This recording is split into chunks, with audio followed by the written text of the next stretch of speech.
Greetings, greetings, greetings, greetings. It is I, King Clifford Jefferson, a Senator Godfrey, the fifth kind of man Jew, son of folk, ruler of Jerusalem. I'm the reincarnation of King Edgar the Peaceful, which we had the Third Typical English Church referred to as the King of Peace, which you refer to as Jesus Christ. It is May 18th, 2024, which is the Berber year 2974. I greet you in the name of my Queen, Sister Godwinson from the House of Godwinson. I greet you in the name of Archbishop Belmont from the House of Belmont, as well as Bishop Searchy from the House of Searchy, as well as all those who are members of the Third Typical English Church of England. I greet you in the name of the past ancestors. I greet you in the name of the present, as well as all those who are the future heirs and successors of this illustrious estate. It's a beautiful day to be here again amongst you all. I have another marvelous lecture. This is part two of the previous one I just did in regards to King and Parliament.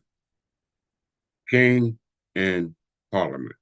So I'm going to be narrating pretty much what I talked about yesterday, but bringing it more, make it more clearer and more in depth for you as you internalize what it is that I'll be giving you and regurgitate it and be able to utter thus forth what has been preserved by those who stole our estate.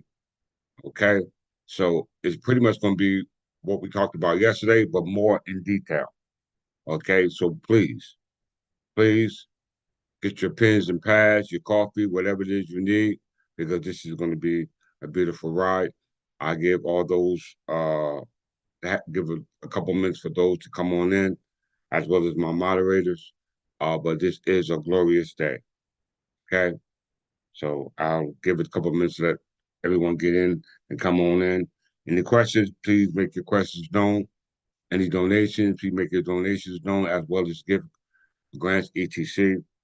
As well as just another notice that the school will be opening shortly, as well as the membership for King's Council, new membership for the King's Council.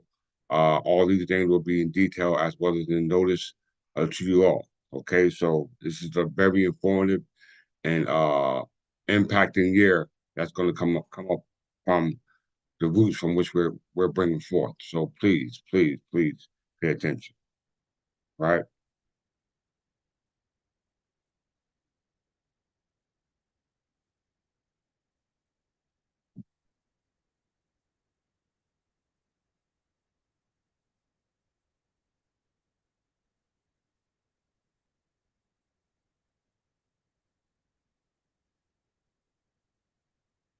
We all got a chance to watch that video on the news in regards to the House of Representatives breaking out into an uproar in regards to defamatory and abusive language towards each other instead of dealing with the agenda that was called upon in regard to their reason for actually calling the session.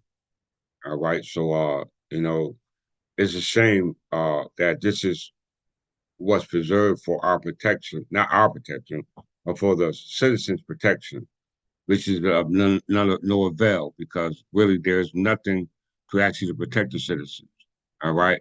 It's pretty much a rendition of what was already here prior to the creation of the colony. All right. So it's very important that you pay close attention to what's being said in regards to being able to follow the rabbit hole. All right. I'm going to start. Let me see what I'm going to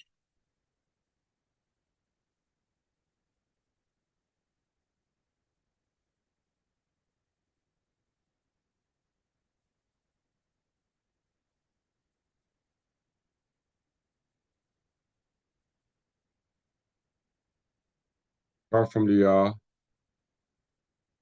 colonial government. I'm going to start there.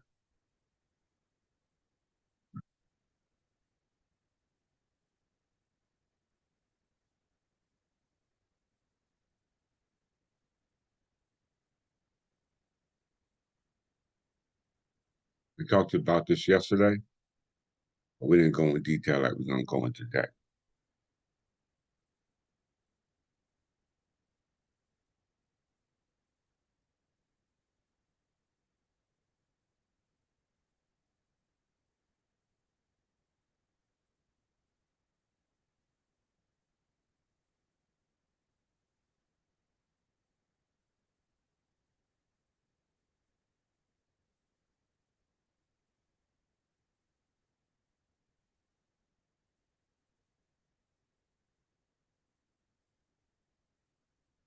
The colonial government in the 13 colonies. The colonial government in the 13 colonies. Key point, government. The body of politics. The relationship between the citizens and their body of politics. We know that citizenship based upon the 1790 Act was nothing to do with a genealogy or a nationality. It has to do with a color of a skin. All right. So when we look at this review, all right, which of course is from Wikipedia, but everyone who docs Wikipedia, you can go to the number bracket and view the source there. Okay. But that's why I like Wikipedia because it breaks it down so that you can understand it like a baby. Okay. They put it right in front of us. That's what's sad. So that really lets us know the comprehension level that we as supposed to be citizens are on. Okay.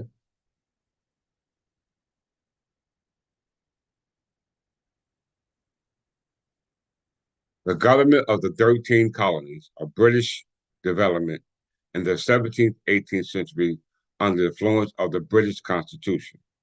After the 13 colonies have become the United States, the experience under the colonial rule would inform and shape the new Constitution and ultimately the United States Constitution.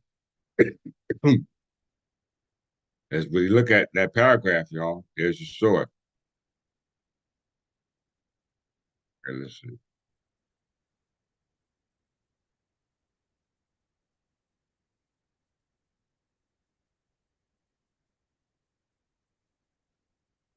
Green Fletcher Melvin, Constitutional Development in South Atlantic States, 1776 to 1860, a study in the evolution of democracy, University of North Carolina Press, ISBN number 9781584779285. Okay.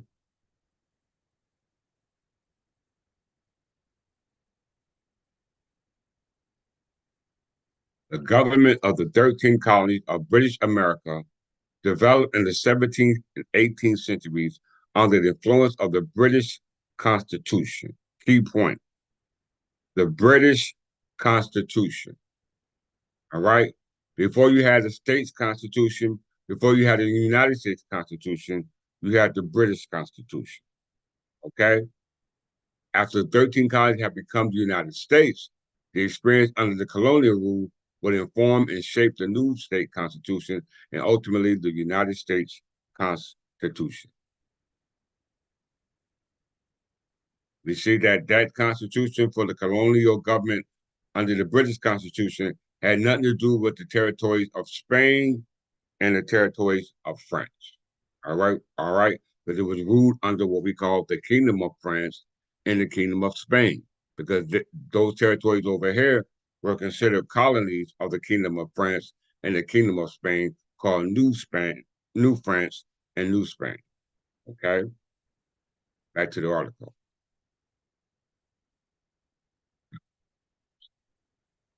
The executive branch was led by a governor, and the legislative branch was divided into two houses, a governor's council and a representative assembly. In the royal colonies, the governor and the council were appointed by the British government. In proprietary colonies, the officials were appointed by proprietors, and they were elected in charter colonies. In every colony, the assembly was elected by free male property owners. Hence the word free male property owners. Let's take our time with this.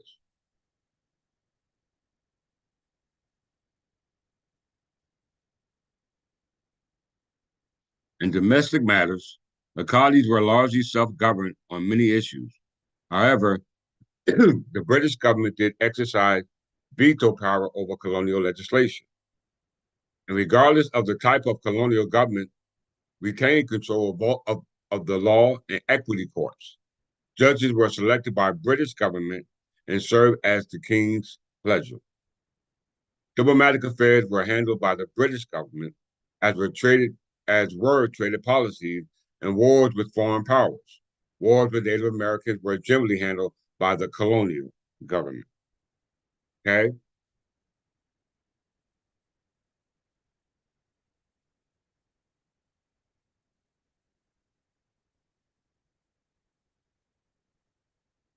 Relationship with the British Crown. Very key point.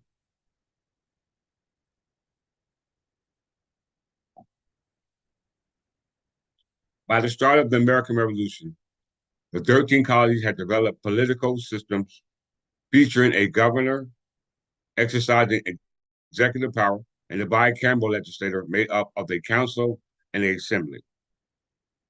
The system was similar to that. The system was similar to the British Constitution, with the governor corresponding to the British monarch, the council to the House of Lords, and the assembly to the House of Commons. I repeat, the system was similar to the British Constitution, with the governor corresponding to the British monarch, the council to the House of Lords, and the assembly to the House of Commons. Okay? Basic language.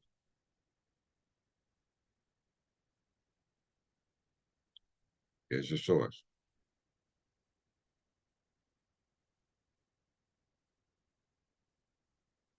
The 13 colonies were all founded with royal authorization, and the authority continued to flow from the monarch as colonial governments exercised authority in the king's name. That's called a viceroy.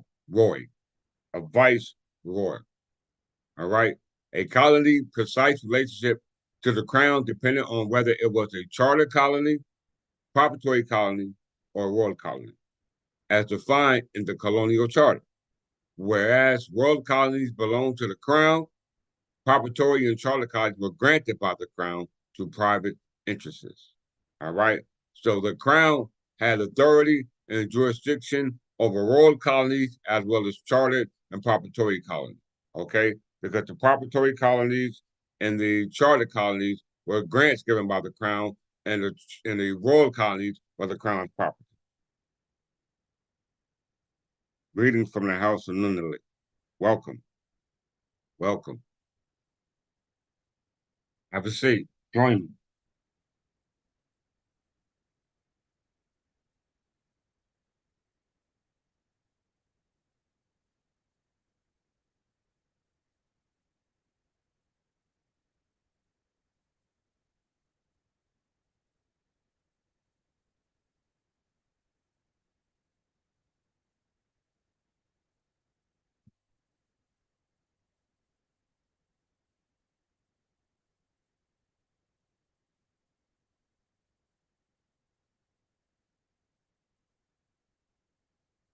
So the proprietary colonies and the colonial colonies were granted by the charter from the crown, and the royal colonies were the crown's property. You're welcome.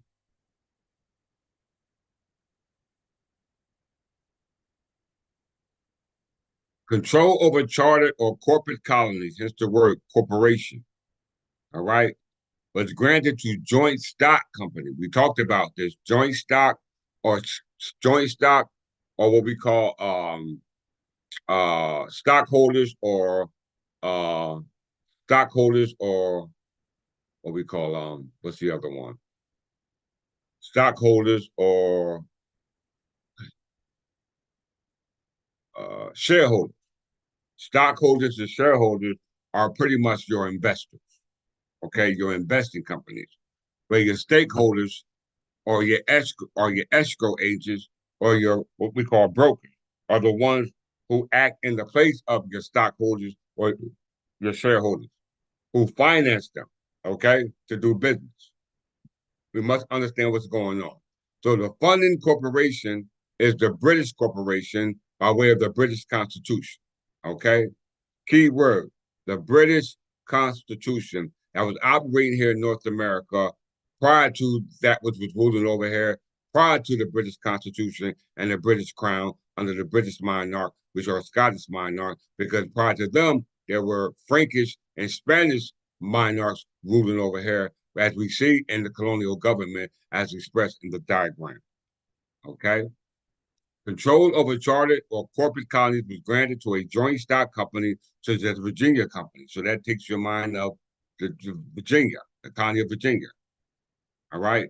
Virginia, Massachusetts, Connecticut, and Rhode Island were founded as chartered colonies. New England chartered colonies were virtually independent of royal authorities and operated as republics, no different than the Commonwealth. Same. Where property owners elected the governors and legislators. Okay? Property owners elected the governors and legislators. The property ownership were not the true owner of the property because the property that was granted them was based on a grant given by the true owner or a tenant in chief or a landlord that was granted to them by the actual owner, which we know is the minor. Okay, we know that's the minor. It might have been a de facto minor, but nonetheless, it was a minor. Proprietary colonies were owned and governed by individuals. To attract settlers, however, proprietors agreed to share power with property owners. All right, so the powers were shared with the property owners because that was the true power. That was the asset. That was the real estate. Okay, was the encumbrance. It was the estates and land, or what you call land tenure.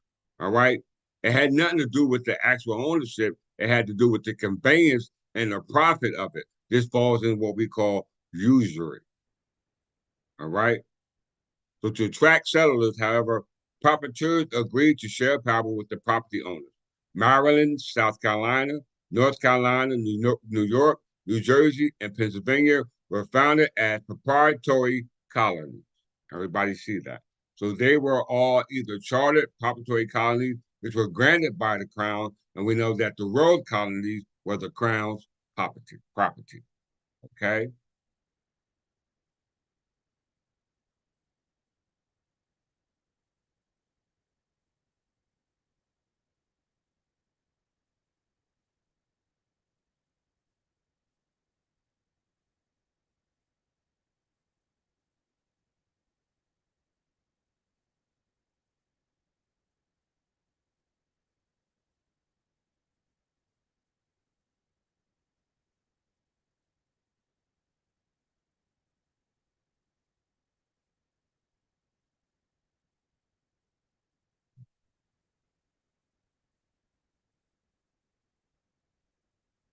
Parliament.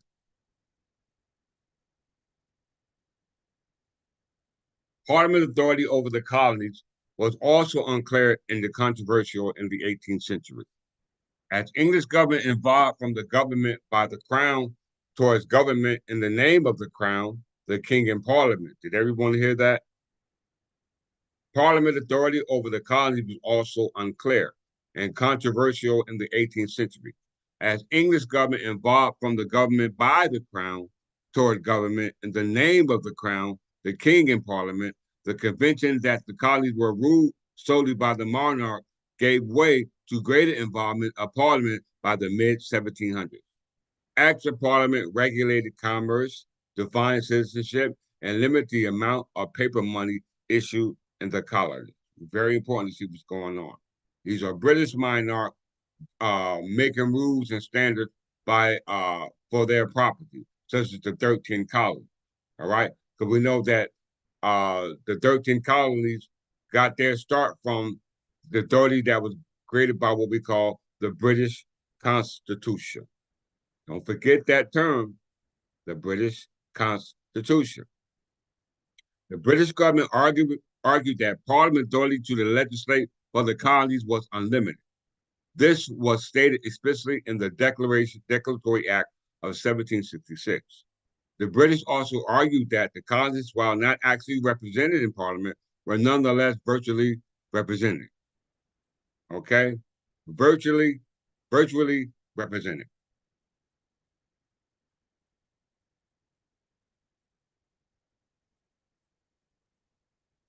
The American view, shaped by the Whig political philosophy, was that Parliament authority over the colonies was limited.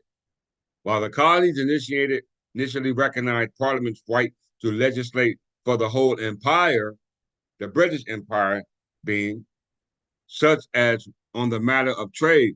They argued that parliamentary taxation was a violation of the principles of taxation by consent, since consent can only be granted by the colony's own representatives.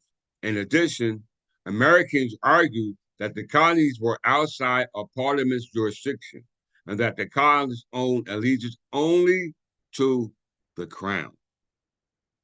Did y'all hear that? In addition, Americans argued that the colonies were outside of the Parliament jurisdiction and that the colonies owned allegiance only to the crown. In effect, Americans argued that their colonial legislators were co-equal, not subordinate to Parliament. These incompatible interpretations of the British Constitution would become the central issue of the American Revolution. Did you hear that? So everything we just read must be taken into consideration in regards to king and parliament under what we call an interregnum, without the king being there as a result of it being ran by de facto monarchs of Scottish and Irish descent. Okay? It's very important for you to understand that. And their constitution was the limitations that they could not overthrow. That constitution, the British Constitution, all right? And that was the Bill of Rights of 1689. The Bill of Rights of 1689, okay? We see that the colonies here and now, what they call America, under the American British Empire or British American Empire, said that they were co-equal with Parliament, okay? And that if any jurisdiction that they were subject to was the authority of the crown, which was in the interregnum as a result of what we call the English Civil War, okay? Which was part of the Glorious Revolution and the War of the Three Kingdoms of King England, Ireland, and Scotland. Okay? Let's move from here.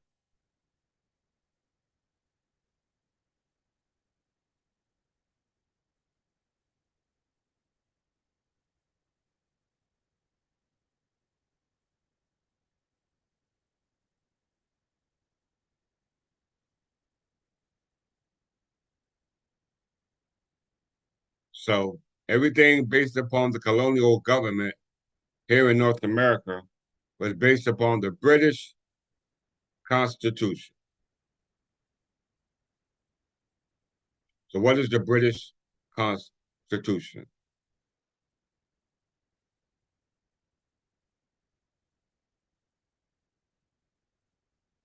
Everybody write that down.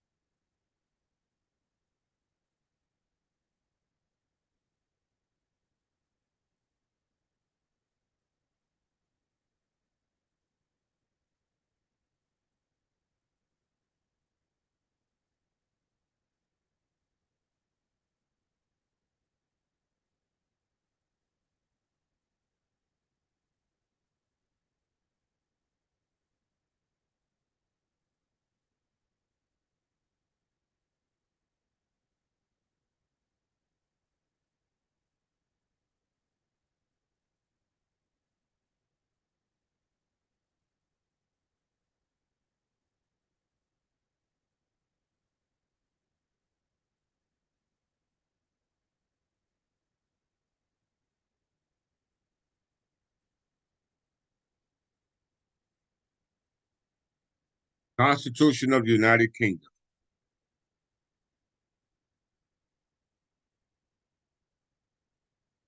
Is that your surname, Nunnally, spelled as it is, Nunnally?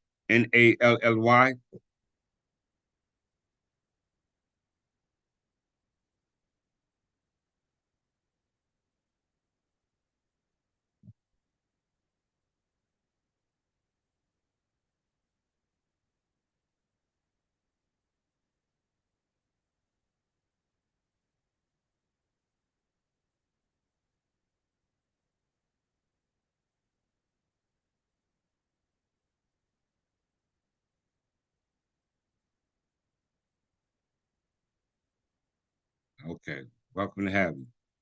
Where the origin does it come from?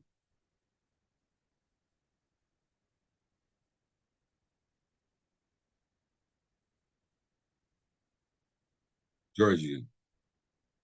Okay.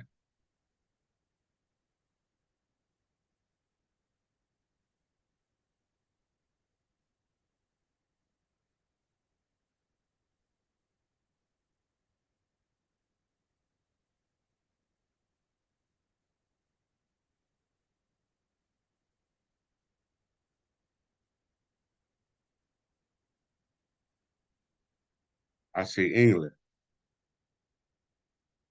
Nunally. I say England. The surname was first found in Lancaster, where they held a family seat as lords of the manor. The Saxon of English history diminished after the Battle of Hastings in 1066. The language of the course was French for the next 5 centuries, and enormous ambience prevailed. It was found in Lancashire. That's what it says on the family crescent coat of arms. Yeah, we in agreement. All right. Constitution of the United Kingdom.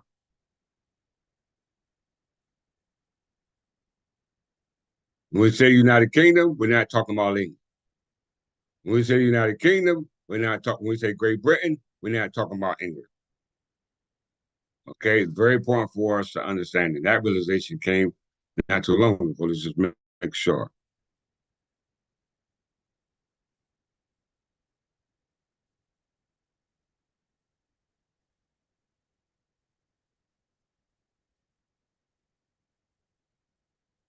because we might have family over there.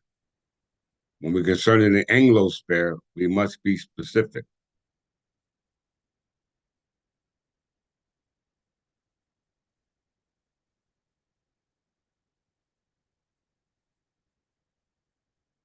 Are you here over in what they call North America, Mr. Nunley?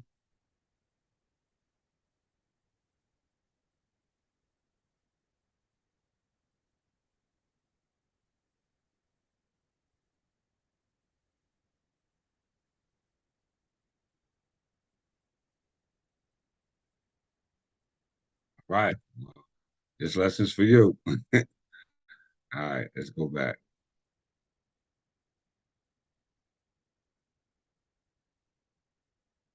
Where were we?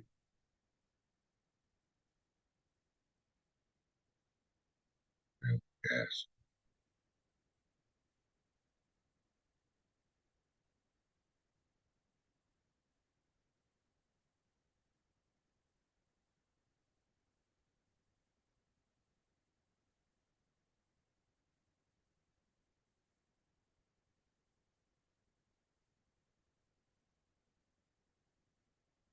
Where were we at?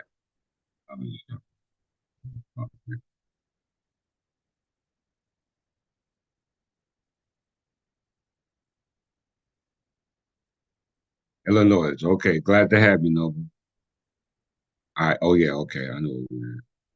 We were at the.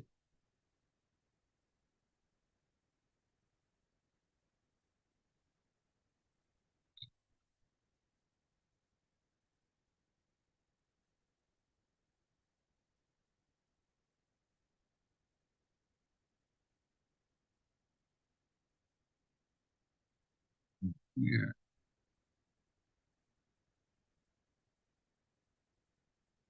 Let me just find out where we left off at. Mine went off track that quick. Yeah, United Kingdom, Constitution of the United Kingdom. All right, from colonial government to the 13 colonies was based upon the British Constitution. Okay, based upon the British Constitution, was left up to the Constitution of the United Kingdom. Let's talk about that for a little bit, everyone.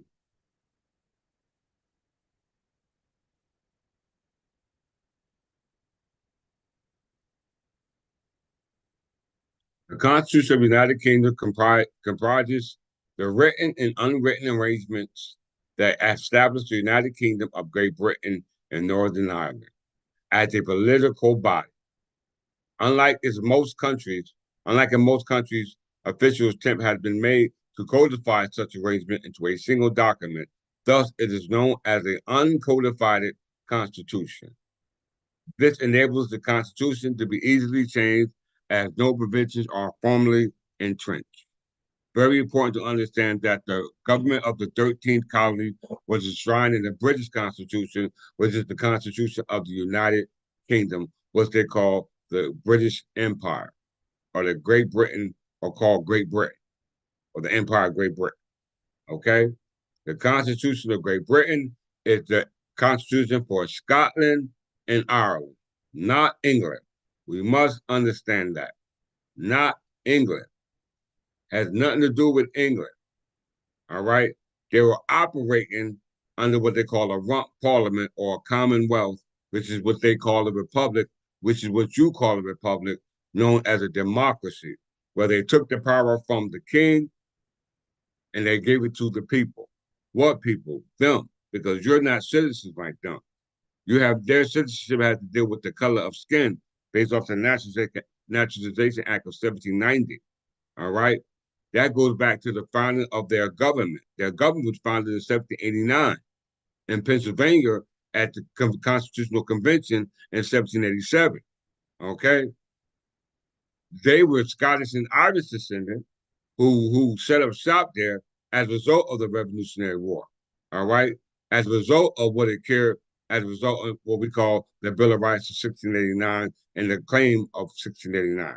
We're going to talk about all that today. It has never been explained to you, out of mind, out of sight, but now it needs to be recalled.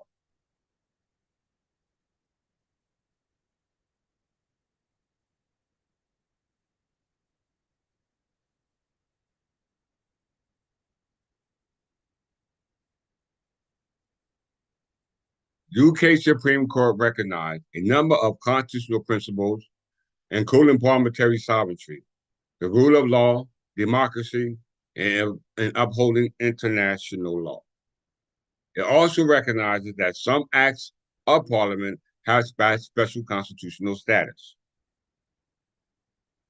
These include the Magna Carta, which in 1215 required that the king to call a common council, now called Parliament, to represent the people, to hold a court in a fixed place, to guarantee fair trials, to guarantee free movement of people, to free the church from the state, and to guarantee rights of common people to use the land. Did you hear that, Brother Noodley? I'm going to read that again.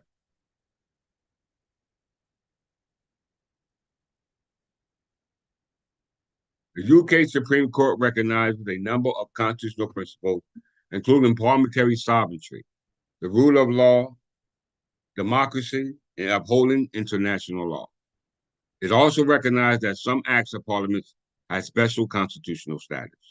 This includes the Magna Carta, which in 1215 required that the king to call a common council, now called Parliament, to represent the people, to hold courts in a fixed place, and guarantee fair trials, to guarantee free movement of the people, to free the church from the state, and to guarantee rights of common people to the use of land.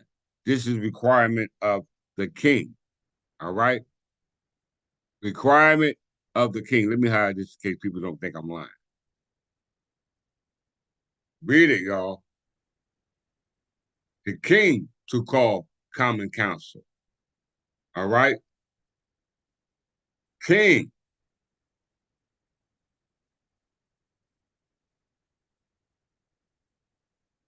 But after the American Glorious Revolution, the Bill of Rights of 1689 and the Claim of Rights of 1689 cemented Parliament's position as the supreme law making body and said that the elections of members of Parliament ought to be free. The Treaty of Union in 1706 and the Acts of Union of 1707, Kingdoms of England, Wales, and Scotland, and the Act of Union of 1800 joined Ireland, but the Irish Free States separated after the Anglo-Irish Treaty in 1922, leaving Northern Ireland within the UK. After struggling for universal suffrage, The UK guaranteed every adult citizen over 21 years the equal right to vote and the representation of the people of the Equal Franchise Act of 1928. So as we can see, that the presidents, based upon the Constitution of United Kingdom, is rooted in Magna Carta and the Bill of Rights of 1689. That only came about with the claim of right of 1689. Without that claim of right of 1869, you would have no Bill of Rights of 1689, because the Bill of Rights of 1689 was all about the claim of right of 1689, which resulted in the Glorious Revolution, which is a result of fighting over what? The English throne, which we call the Crown of England. All right, the Crown of England is right there, y'all. He's right there. Would you agree with me, Brother Noonley from the House of Noonley? Would you agree with me, my brother?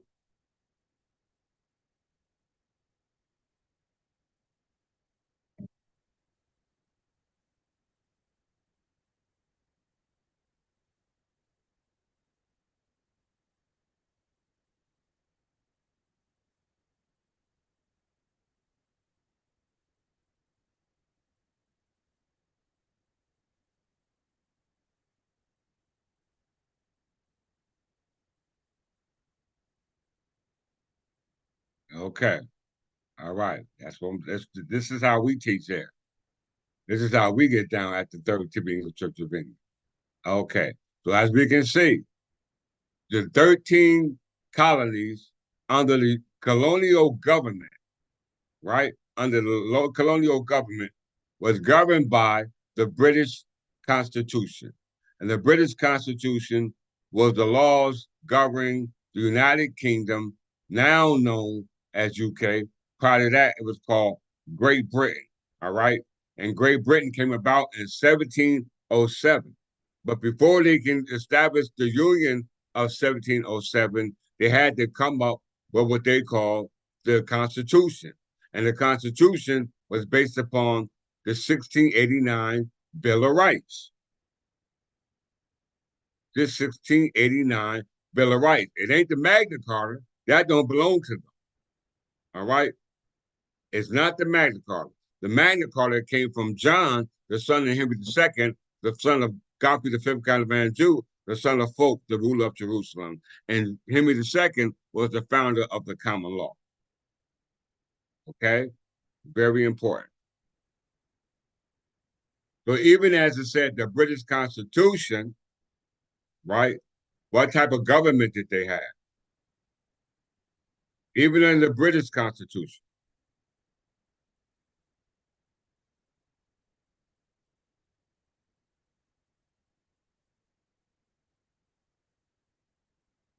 By the start of the American Revolution, the 13 colonies had developed a political system featuring a governor, exercising executive power, and a bicameral legislature made up of the council and assembly. Their system was similar to the British Constitution, with the governor corresponding to the British monarch, the council, the House of Lords, and the assembly, the House of Commons. So the colonial governments copied the British government. We can see here. They just copied it. They just copied the government, the style of government, because it was based upon the British Constitution. The 13 colonies were founded with royal authorization, and the authority continued to flow from the monarch as the colonial government exercised authority in the king's name. A colony's precise relation to the crown depended on whether it was a charter colony, proprietary colony, a royal colony as defined in the colonial charter. Whereas royal colonies belonged to the crown, proprietary and charter colonies were granted by the crown to private interests. Right? Very clear. We know about the British Constitution was based upon a couple presidents. The Magna Carta, which is excluded because that don't belong to them. Then we got the Bill of Rights of 1689. Okay? So that is our focal point. What was the intent of the Bill of Rights of 1689? All right? What was the intent of the Bill of Rights of 1689? All right? But before we do that, let's just visit the Magna Carta, since we know that the colonial government at that time that was ruling the territories was the Magna Carta. And we know if it was the Magna Carta, then that supersedes over to the territories that were here prior to the United Kingdom or Great Britain, i.e., called the 13 colonies, because Spain and France was in alliances, wars, and treaties with the Plantagenet crown, which are in question today in regards to territories ruling over here. All right, they are in question because we know that Edward I and Henry III of the Plantagenet crown were married to Spanish and French queens, became queens of England. Okay, and the only way you become a queen of England is through marriage. Okay, very important. Magna Carta.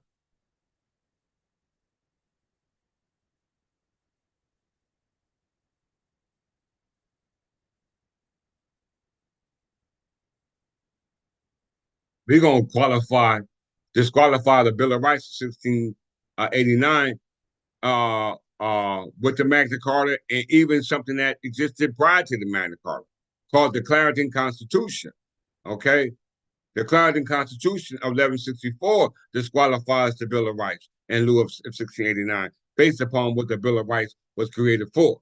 Okay, a lot of us look right over the purpose of the Bill of Rights, which, as I said a second ago, was based upon the claim of right of 1689, all in the same year, by these Scottish Irish monarchs who, uh, through the Scottish diaspora, through what they call the plantation of Ulster, which was a planned colonization by King James VI of Scotland and the first King of England. The Glorious Revolution took place when King James II. All right, King James II. We're talking about uh uh the um the plantation of Ulster, which was planted by King James the first king, the sixth, not the sixth first king of Scotland, but the first assumed king to be the de facto king of England. Okay, Magna Carta. Magna Carta, called the Great Charter or Magna Charta, is a royal charter, which we know, as they say, is the king's property. A right was agreed by King John of England at Rudiment near Windsor. All right. After that, you got into what we call Oxford provisions. All right, which was annulled by Pope King Louis IX. All right, it was annulled. All right, so whatever them Rose Barons tried to do didn't go through. All right, look at see that Oxford provisions. I forgot what year that was, but it was overturned by Pope, putting at the Pope by what was it? Was it by Louis IX or Pope Adrian the Fourth? No, by Louis IX. Okay, by Louis IX. All right, so we be here. First drafted by Archbishop Canterbury, Cardinal Stephen Langston to make peace between the unpopular king and a group of rebel barons. Right? It promised the protection of church rights, protection for barons from legal imprisonment, access to swift and partial justice, and limitation of feudal payments to the crown to be implemented through the Council of 25 barons. Neither side stood by their commitment, and the charter was annulled by Pope Innocent III, leading to the First Baron War. All right? This is based upon what we call in this present day your Sixth Amendment right. All right? Trial by jury, by your own peers. This is what they're talking about. All right. This is what the United States adopted through their First Amendment. All right. Their First Amendment. But it does include from the religious aspect, because we know the First Amendment was the separation of church and state, religious freedom. Okay. Religious freedom. All right. And we also deal with the separation of church and state. When you separate church and state, that means that the state and the church has two separate body of politics. Okay, i.e., government.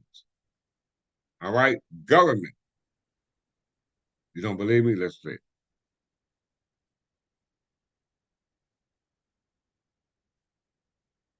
I knew this would come up.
Bear with me, sir.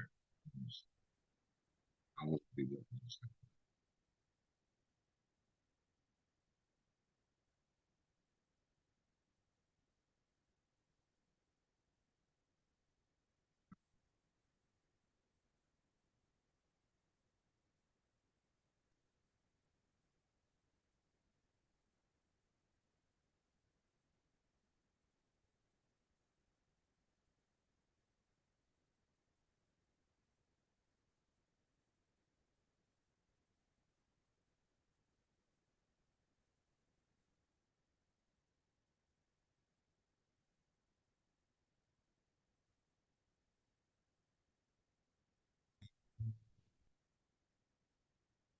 Greetings, Countess Bishop Searchy from the House of Searchy. Glad you was able to join us this divine morning.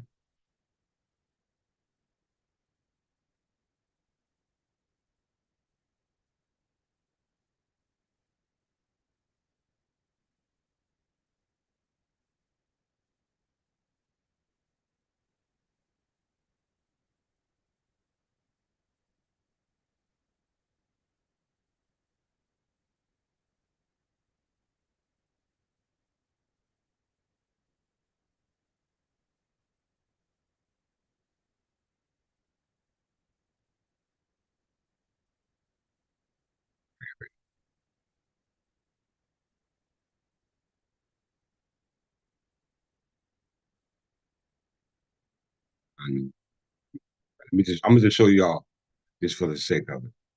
I love you all, I want to share it with y'all. All right.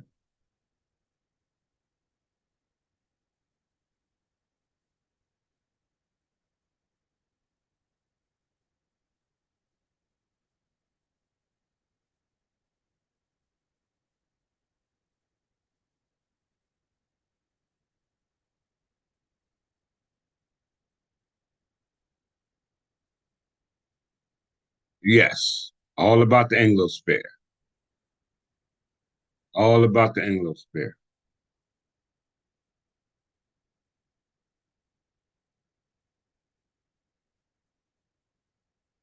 All right.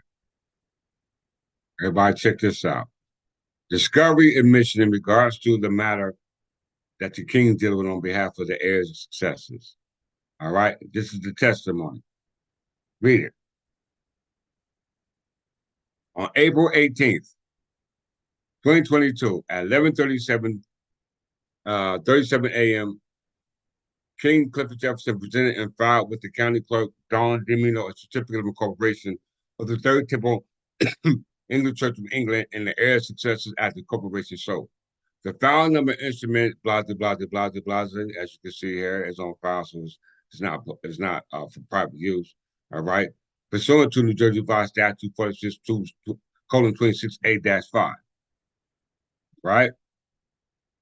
Our certificate of incorporation of the Third Temple English Church of England, King and heirs, successors as the corporation so was filed pursuant to the Jersey Revised Statute 61-28, saving the rights under charters granted by Great Britain, Revised Statute 1877, being Section 12 of an act entitled An Act to Incorporate the Trustees of Religious Society, approved April 9th, 1875, saved from repeal. This section vested property held under charters of incorporation. We know that charters of incorporation were the proprietary colonies and the what they call the proprietary colonies and the charter colonies, which are charters given from the crown. Contrast what we call royal colonies, which are actually property of the crown. So it says here, this section vested property held under charters of incorporation granted by Great Britain and corporation created in place thereof.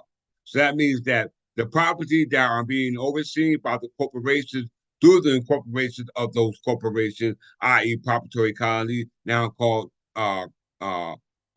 charter colonies, now called colonies, now called state. All right, United States is still a colony pursuant to the Articles of Confederation. So the property that they have are now overseen by what we call the exchequer, which is a current account, which we call the escrow account on behalf of what we call the escrow agent, which is nothing more than a broker who is licensed by the state of New Jersey under the power of what we call adverse possession which is done by way of the purpose and intent of the license to broker, which is to convey property under what we call encumbrances and easements, which is the ability to be able to use property without actually owning. All right. So easement means the use of property or the ability to enter property that you do not own. Okay. Over here in the Anglo sphere. All right. We're not talking about buildings, fixtures, plugs, light bulbs, closets, none of that. We're talking about the land that's in question. All right. The land. All right. We know if Intel estates transferred by what we call operation of the law by way of Queen Pretorius passed by Edward the First, and uh, uh, as well as the statutes of Intel passed in 1285 by Edward the First, meaning that you cannot sell Intel land because Intel land is crown land. Why? Because under the statutes of mortmain, under the library of season, if that primogeniture heir is not of age, or if he's not nowhere to be seen, then it automatically streets back to the crown. Back to the crown. All of those who are familiar with this platform, you might not understand what that means. For those who are, you better know what that means. Okay? 3. Our certificate of incorporation of the Third Temple English Church of England and heirs successors as a corporation show, not in aggregate. A corporation show, because we know the corporation show represents the crown. Okay? And we know Intel land is crown land. I'm going to prove it to you in a second once you read this. Being Section 12 of an act entitled an act to incorporate the trustees, which are you. All right? You are the trustee. You're the trustee over your heirs estate, your successor's estate, if an estate of such estate exists, granted to you by the minor, because that's how it should be done under what we call library of season. Okay? This section vests the property held under charters of incorporation granted by Great Britain and the corporations created in place thereof. So as you can see, our charter is our certificate of incorporation. Why? Let's read the next point 4. Under New Jersey by Statute 16-1-3.9, 2024, the consolidation corporation shall have and may exercise all powers conferred by the respective certificate of incorporation or charter, which is one and the same, of the constituent corporation, and in particular, the powers conferred by the Article 5 of Chapter of Title 16, not 14, 16 of the revised statute, so far as the same are not inconsistent, y'all better listen close, with this act, which are necessary or convenient to the furtherance of its object, and are in accordance with the doctrine, government, discipline, and usage of the church or religious denomination to the jurisdiction in which the constituent corporation was subject.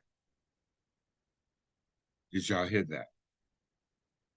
Did you hear that? Okay. Y'all want to hear some more? 5. New Jersey by Statute 61-4. Every religious society, the juror religious society of congregation incorporated by virtue of any law of the state shall have the power to reincorporate it under the common law of England, but us by being the creators of the common law, by being heirs of those who created the common law, which is Henry II, son of Godfrey, the 5th Count of Anjou, son of Folk, ruler of Jerusalem, which we can find right here in New Jersey by statute. I'm going to prove it to you. A, have perpetual succession of such a corporation. B, sue and be sued, plead and be in plea in any court. C, adopt and use the common seal, alter and renew the same at pleasure.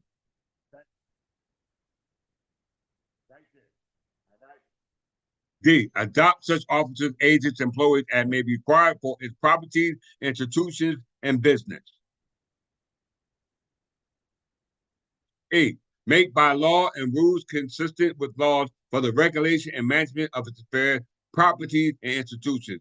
F, acquire, purchase, receive, have, and hold, and take by devise, bequest, or gift without limit, real and personal property of all kinds, church, edifices, schoolhouses, colleges, buildings, parsonages, sisters' houses, hospitals, orphan asylums, and all other kind of religious, ecclesiastical, educational, and charitable institutions, and the lands whereupon the same are may be erected, in cemeteries or burial places, and any real estate suitable for any and all of said purposes. G. Lease, grant, sell, dispose of, or any part of such property. H. Borrow money for the purpose of the corporation and to give bonds and mortgages, therefore, to any part of its property. Did y'all hear that? Do you see the power that we have here at the Third Team English Church of England?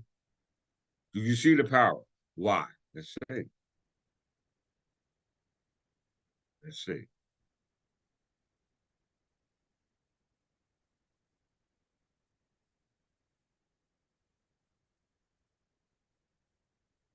This is legislation. All right, this ain't no article. This ain't no pamphlet. This is statutory law.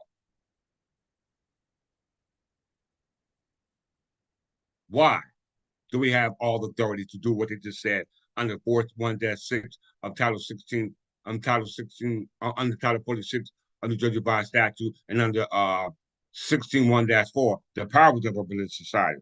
Why did they say that? Why? Under New Jersey 46.3-6, all gifts, make sure y'all see that, yes.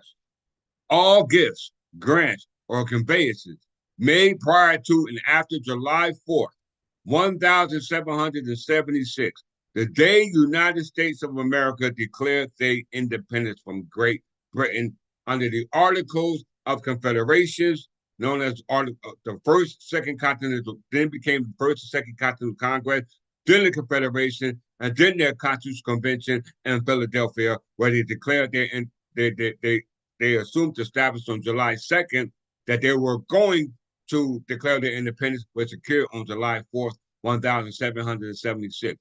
Just because you declared their independence has nothing to do with the property that belongs to the grantor, all right, that you are actually sitting on or selling on or migrated on, all right, or immigrated to.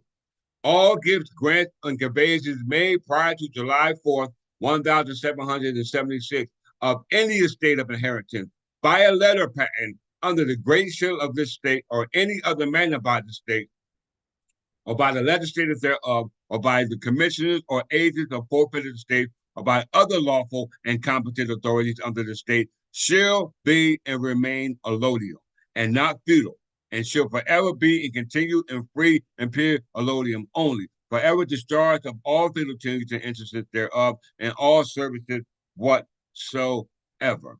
Here in the Anglo-Sphere, this is Anglo-Saxon property. How we know that? Let's go back to the legislative statute.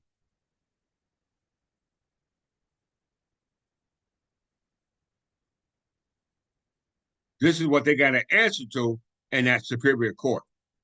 All right, especially in the criminal case and regarding the trial by jury. All right, and regarding the trial by jury, because the trial by jury was established by Henry II under the Size Act of 1166, which is where you get your courts of shire, which is your county superior courts. All right, which is the county superior court. Look what the legislation says now.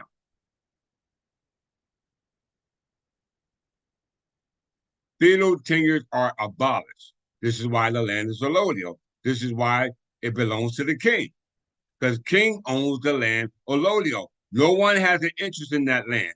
There are no encumbrances. There's no taxes, none of that. The only thing that will be a tax is the tax imposed upon the king, and that's the tax which we call free and common soakage. Ever heard of that term? Free and common soakage.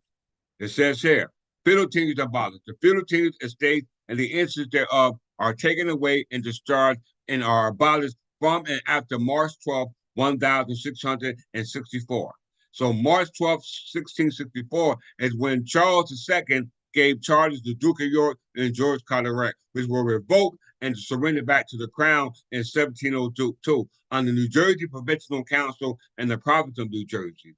Those charges were revoked just as well as the charges that were given to William Penn in Pennsylvania when they surrendered back to the crown after the Glorious Revolution, okay? After the American Revolution. It went back under the authority of the crown. We're going to read that, all right? We're going to read that on New Jersey Courts website, www.newjerseycourt.gov website. They're going to tell you that the origin of the common law in regards to the judicial system, trial by jury amongst their own peers, originated in England, and they're using it on the website here in New Jersey, okay? Which proves that New Jersey is England. Why? Because the land is Zololio in New Jersey, and the Zololio under the king, body politics, person, or corporate. Don't believe me? Let's read it for ourselves. First, let's disqualify Charles II and George Colbert and John Berkeley, because it just said right here, all Philippines are abolished. An act occurring tenures concerning tenures passed February 18th, 1795, should so continue to be taken away, discharged, and abolished, and no such estate or incident thereof shall at any time be created in any manner whatsoever. So if there is a state created in any manner as other than what's prescribed by the statute, you are in a world of trouble. You are in a world of trouble. Why? Let's see. Next statute. 46:3-2. Concerning certain tenures and holdings are turned into free and common soaking, as I just said. The only type of tax is a tax for the king's revenue. That's called what for us? Exchequer. All right? Exchequer, our current count, which you now call a court of common pleas. All right? A court of common pleas, which is a court that you go into and make pleas. Whether it's criminal or civil, it's a court of common pleas. These are the king's court, because in those courts are different from the chancery courts, which is the court dealing with proving whose property you are. They won't allow you in those courts because it's assumed or under the presumption based off to the factfulness, which is a presumption to do as they do, versus in the legal right to do as they do, and that's to claim sovereignty. All right, which they don't have. Let's read it for ourselves. Certain tenures and holdings are turned into free and common soakage. The tenures of honors, manors, lands, and quote in parentheses, tenements or hereditaments, or of an estate of inheritance at the common law, keyword, at the common law, held either of the King of England or any other person. You hear that? The King of England, because they didn't say what king. That's telling you that another person can be king, and when that other person becomes king, that will awaken that body politic that was based upon, that was subject to an interregnum as a result of the king not being there. All right. And the only way the king can be there is by incorporation.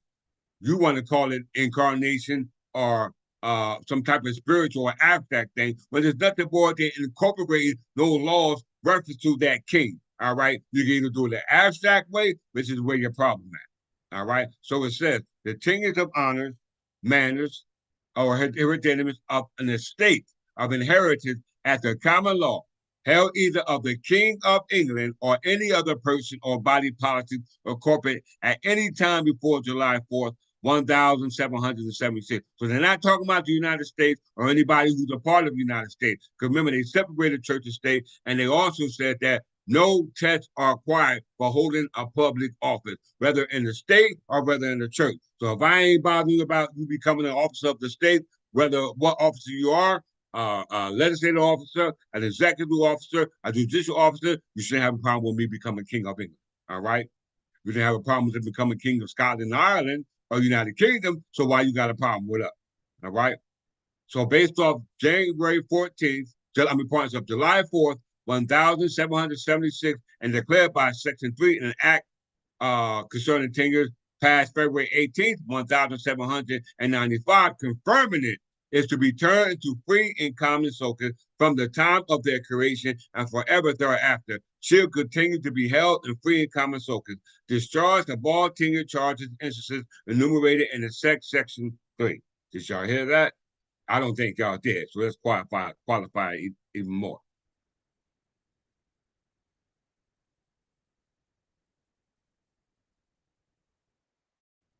Qualify even more. This ain't no just guessing. This is the present law today.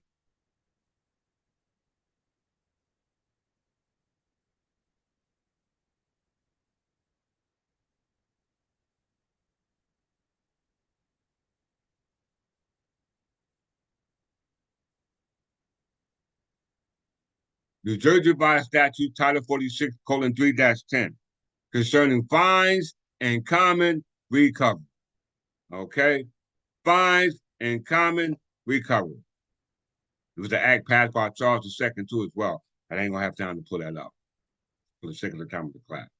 From and after June 12, 1795, no fine or common recovery that has been or shall be entered, made, has suffered in any court or record of this state of New Jersey shall operate or be construed to be a conveyance or assurance of a real estate, or in any way bar the issue of entail, or the reversion or remandment of a lawful claim and entry, and in any usage or custom to the contrary is anywise notwithstanding. That's a statutory legislation in New Jersey. Why? Because what is common recovery? Let's see. This is taking me places I don't even want to go.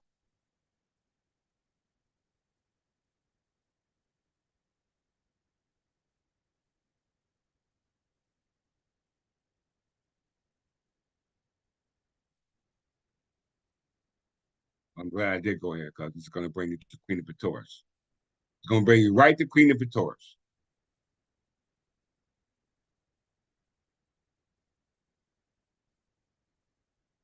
Common recovery.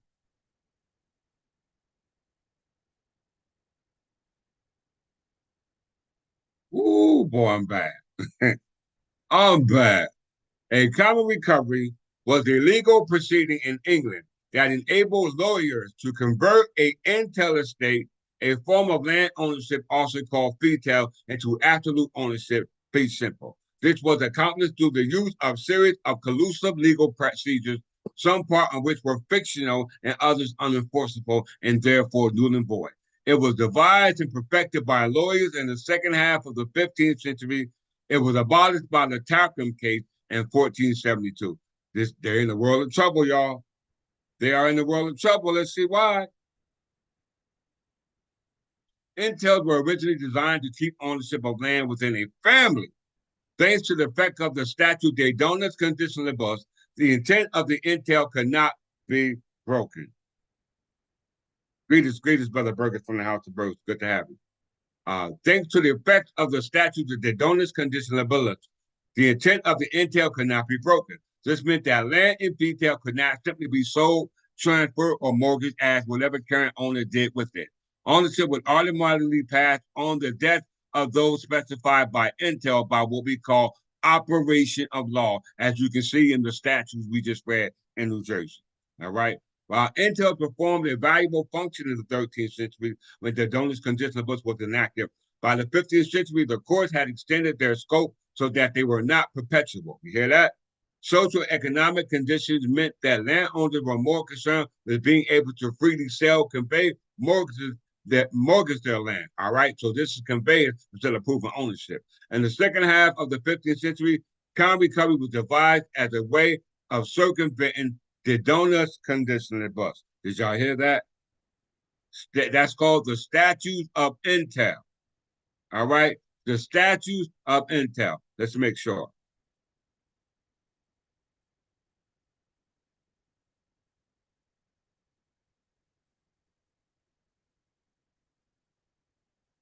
They donuts conditionalibus.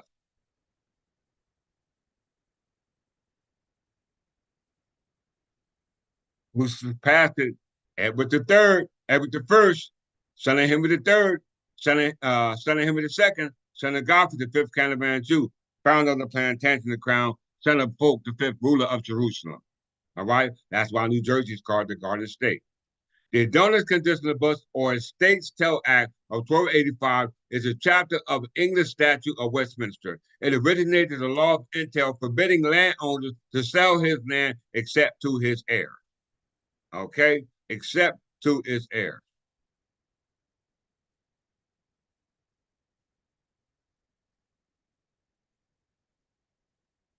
All right, except to its heirs. Aftermath. The power of alienation was reintroduced by a judge in the Tarquin case, 1472, which we just read, by means of petition suits or recovery which originally been devised by regular clergy for evading the statutes or mortmain, which means dead pledge. All right, dead pledge. All right, it is streets back to the crown. All right, the statute of the don't passed in 1285. Okay, then he went to pass Queen Imperatrix in 1290. All right, just at the time of the Jewish or the Scottish independence. All right, Scottish independence. All right, when they were uh, free from the conflict that originated between the Edwardian conquest of Scotland. All right. Greetings, C.A. Murphy from the House of Murphy.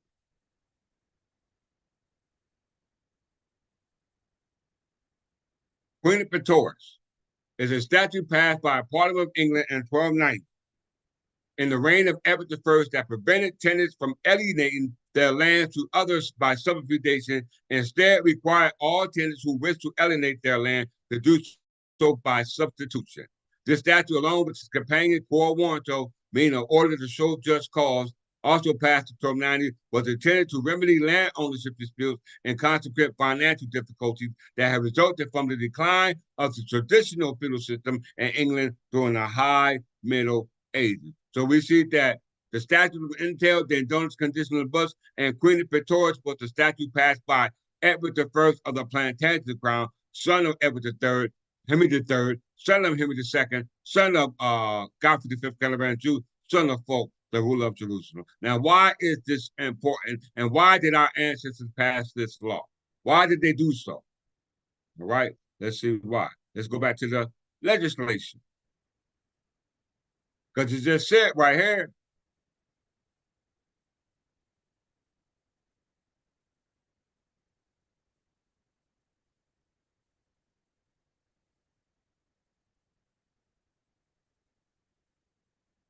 It says right here, in regards to the Intel estate, that Edward I said, you couldn't sell. The only thing you can do is substitute. All right. If it didn't, then it's subject to statutes of mortmain, means that if there are no heirs, then that means that if it doesn't go to the crown, then it is ceded to that which took over it by what we call eminent domain power, which is the power that the state of New Jersey is using right now under what we call prescription of sovereignty or acquisition of sovereignty or a compulsory purchase or what they call eminent domain. How many of your teachers talk like that? And just don't talk like that, but can back it up. Okay? Can back it up. I got the legislation backing me. Okay? I got the legislation backing every word I say. Because I'm fighting for your Intel state right now in a court of law in 2024. All right? In 2024. All right? And I'm using this to win it. All right? Because these are the rules and governing laws dealing with property in lieu of conveyance of property, and no common recovery is going to work because they just said, probably after June 12, 1795, this sealed their doom. No fine or common recovery that has been or should be entered, made, or suffered in any court, and we're in court right now, of a record of the state, i.e., exchequer, carrying account shall operate or be construed to be a conveyance, i.e., that deed don't mean nothing that you got, or an insurance, i.e., it's not indefeasible of real estate, or in any way stop, i.e., a Liz business to bar, stop, or any way bar an issue of intel, or the reversion or remandering means the return of it to the lawful owner by way of a lawful claim based upon the entry and uses and customs, and anything contrary to that is notwithstanding. This goes into what we call lottery of season, which William Penn tried in Pennsylvania, and guess what? It did not work. It did not work. All right? Let's see why it ain't going to work. They told you right now. Now, see what the New Jersey winner did anyhow. What did they go and do anyhow? Let's see.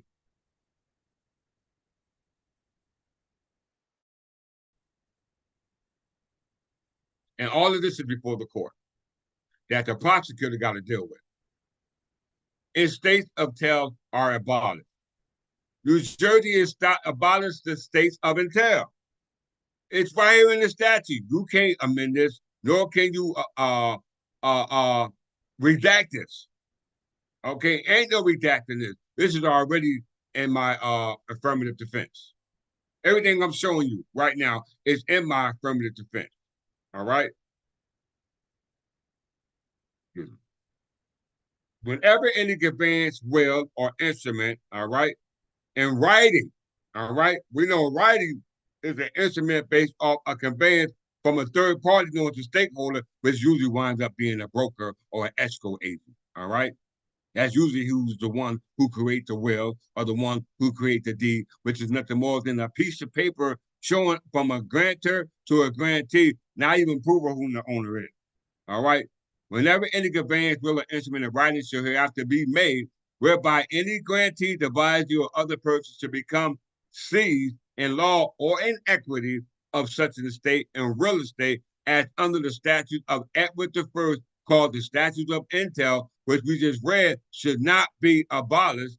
They went and abolished because they said, what have been held as a state and fetail of any type of character, such conveyance, will, or instrument shall vest in the state now in fee simple, and such grantee, devisee, or other person. You just said in 46:3-10 that any estate in intel cannot be overturned in the court of law in regards to a claim brought based upon an intel claim.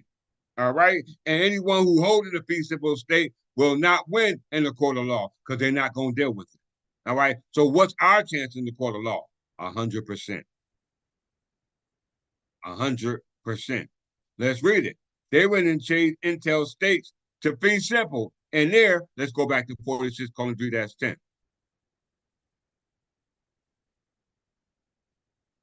First, let's go here. Queen of Pretoria. Queen of Pretoria. We just looked at the statutes in tail. Let's look at the statute of Queen of Pretoria. Right here.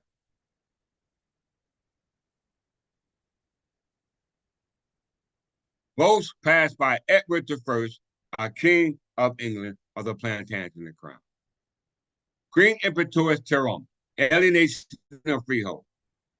From it after March 18th, 1795, this 1795 is the United States. They declared they became the Constitution came out, and the Constitutional Convention of 1787 in Pennsylvania. All right.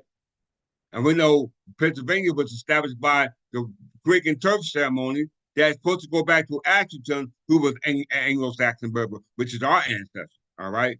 And the only two ways that a lottery season or delivery of a deed can be done is by going to that particular place, digging the turf out, handing it to the new grantee, twiggling with the twig, and then take whatever he presented in the hole for payment, and then that property is his. Or you can either do by way of lottery of law, which is to go to the area where the property is and convey it that way. And then he then goes on to that property and then maintains the property. That's the way we did it without the need of a recorder or deed office. All right? We didn't need that. And they made a mockery of it when they put Frederick Douglass in charge of the recording of deeds, which was created for the recording of property for other than the original owner. Okay? For the recording of property other than the original owner. It says here, from it after March 18th, 1795, and freeholders may give, sell, or alienate the real estate whereof he is, or at any time to be seized in fee simple or any part thereof at his pleasure. And such donee, purchaser, or alien shall hold the same free of anything or service to the donor, seller, or aliener. So that means that you have agreed by way of being duped to hold property, and now you're responsible for it because they stole it. Now they put you as the stakeholder for the property that they are investing in regards to getting rich off it, while they hold you liable for it. That's why you got an escrow account. An escrow account is an account for encumbrances, which are taxes, which are free and common sources, which is separate from the deed or mortgage that you hold. Because once it's paid off, guess what? You keep paying those taxes. You keep paying those taxes. All right. So we see 46:3-10, dealing with the statute of intel, now was changed to fee simple, and we see alienation of freehold, which protect intel estates, also changed to fee and simple by these two statutes, 46-3-5 and 46-3-10. Now let's go to 46-3-5 and 46-3-15. Okay. Intel and Greenwich statutes involving Intel estate were changed now to fee simple, and we know fee simple is through common recovery, which was a scheme created by lawyers to change Intel estate into fee simple estates, which are not indefeasible titles. All right. So guess what? The courts of law say different now. You come into court with one of those fee simple arguments. Guess what's going to happen to you? Let's read it. Fines and common recoveries abolished.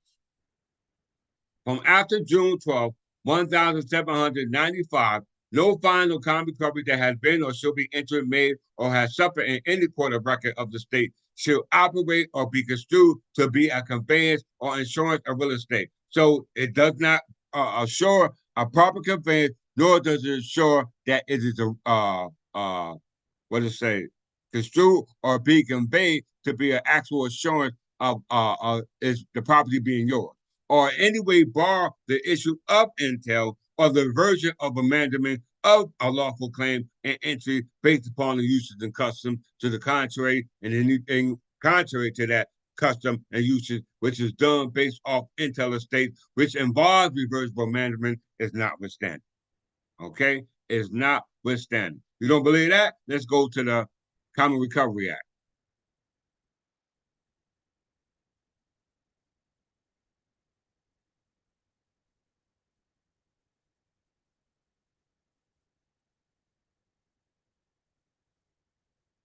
Charles II.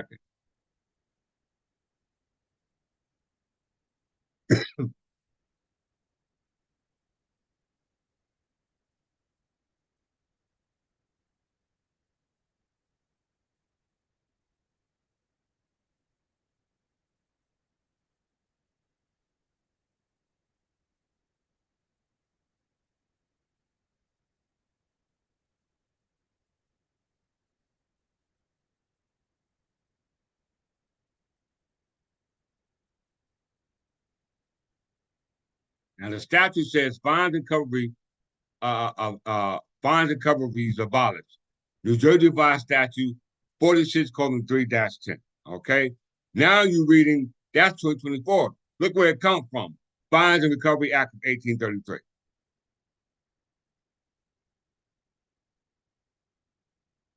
Fines and Recovery Act 1833 by William IV, right, who was predecessor to Queen Anne, was an act of the Parliament of the United Kingdom of Great Britain and Ireland. It abolished two species of property conveyance, known as fines of land or fine of concord and common recovery. Do y'all see that? Do y'all hear? Did you hear this right here?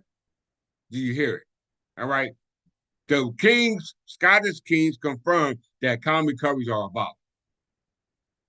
Right there. Right there. All right. Now let's see why. Because it's crown land.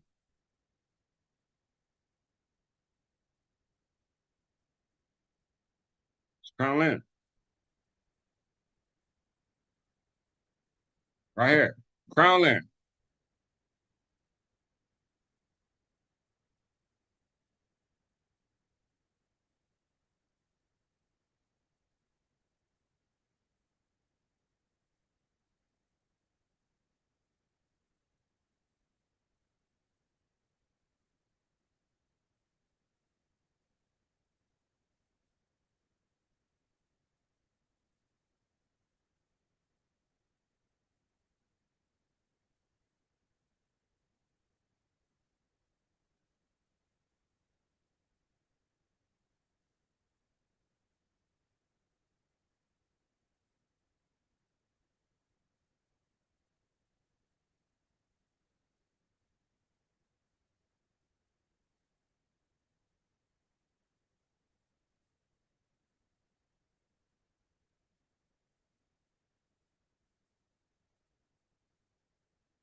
Crown land. Crown land, sometimes spelled crown land, also known as royal domain or royal colony, is a territory area belonging to the minor who personifies the crown. Did you hear that? Wrap your head around that. Crown land, also known as royal domain, is a territory area belonging to the minor who personifies the crown. Let's look up the word personify.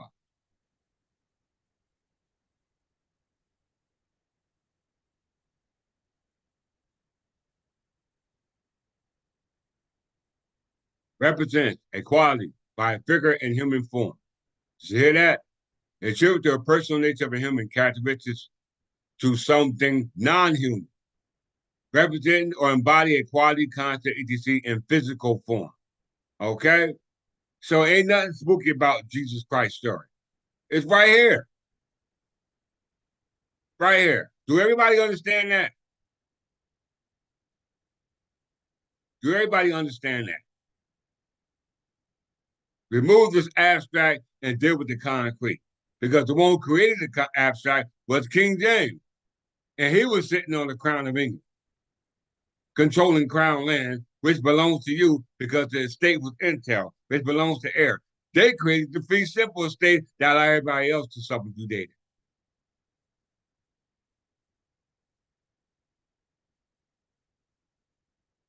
Crown land, also known as royal domain, is a territory area belonging to the minor who personifies the crown. It is the equivalent of an intel estate and passes with the monarch, being inseparable from it. Today, it's called Commonwealth land.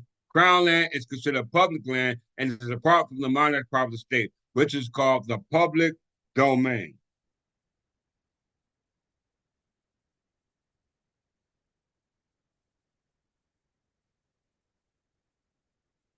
All right?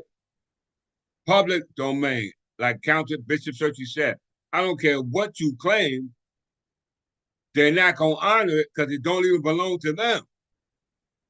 All right? They know they got to give it up because it's intel. A court, if the right party comes in, and the only way you're going to get in the court is by way of interpleader.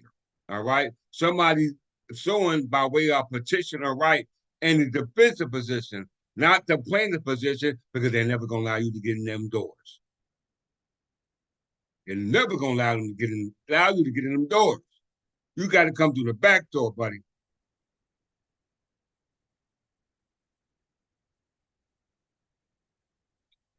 Crown land.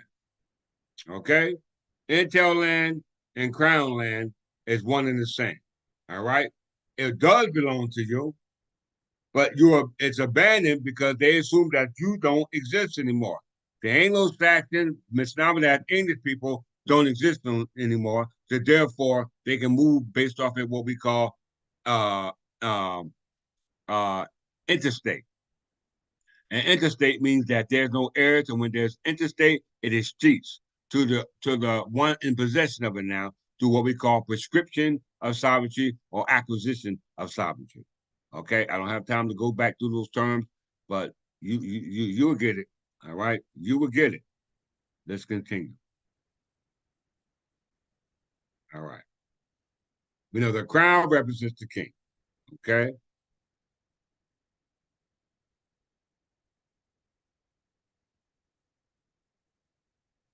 so we know Queen of Pretorius and the statute of Intel I've shown you was what was changed by the state of New Jersey's legislature. You see it in the statute 46:3-5 and 46:3-15. Okay, but it also said in 46:3-10 that if somebody came in with a claim based off the usage and custom based off intel, that the court will not uh, uh, uh, stop its the rightful claim in regard to an estate that's subject to what we call reversion and remandment. Okay, all right, reversion and remandment. Okay, let's get to it.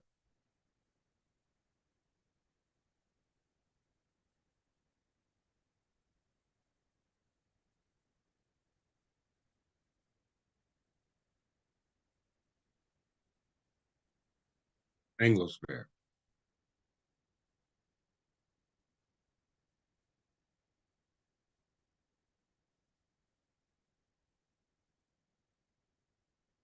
The Anglosphere is the American sphere of influence with a core group of nations that today maintain close political, diplomatic, and military cooperation. While the nation includes its different sources vary, the Anglosphere is usually not considered to include all countries where English is an official language, so it is not synonymous with the sphere of Anglophone. You all better understand that. Just because you speak it don't mean nothing. All right. Though commonly included nations are those that were formerly part of the British Empire and retained the English language and English common law. You hear that? So the British Empire maintained the English language and the English common law, which they preserved. All right. It does not belong to them, but they preserved it. Okay. Let's go to the origin.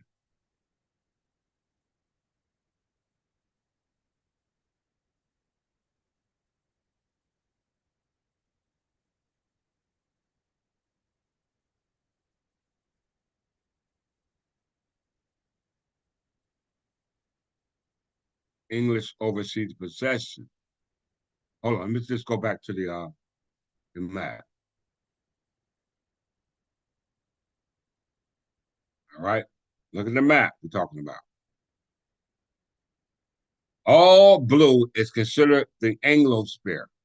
Before colonization, conquest, discovery, all right, this was all the Anglosphere, not Europe,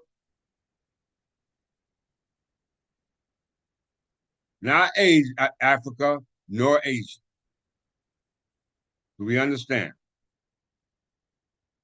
The Anglosphere, which is the sphere of the Anglo-Saxons, Anglo-Saxon Berbers. And we're going to say Anglo-Berbers instead of Saxons, because we know English is distinguished from Saxons, which are over here. Okay, so we're the angels who are Berbers. All right, but we ain't gonna throw the baby out the bathwater because we only use it to make the connection. All right, to make the connection. All right, let's go out of here.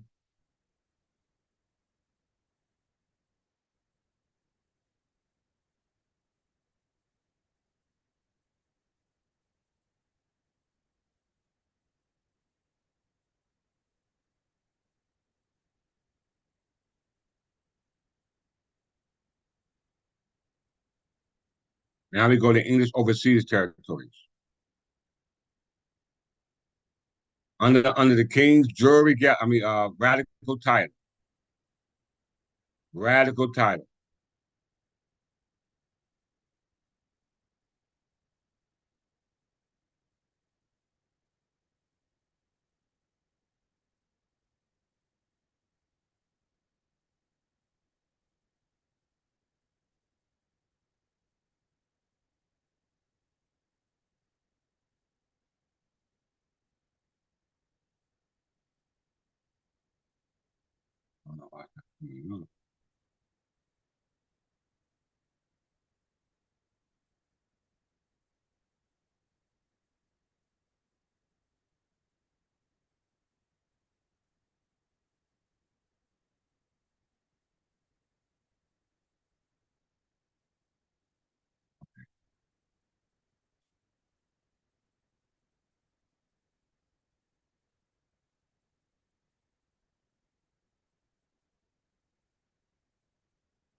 English overseas possessions within the Anglosphere. Once again, the English overseas possessions within the Anglosphere. Okay? And we looked up the Anglosphere, all of North America was blue, right? All of North America was blue. All right. When you get into the colonial government here in North America, then you get into territories that are encompassed by Spain, France, and Great Britain. And what you see lighted up in the red is actually the territory of Great Britain under the auspices of the authority of England. Let's vote. Let's see. Considering the Anglosphere now. Concerning the Anglosphere. The English overseas possession, also known as the English colonial empire. So this is before the British colonial empire. All right? This is before the British colonial empire. You know, the British colonial empire started with the plantation of oysters in the 18th century. Okay? All right, what you're going to say.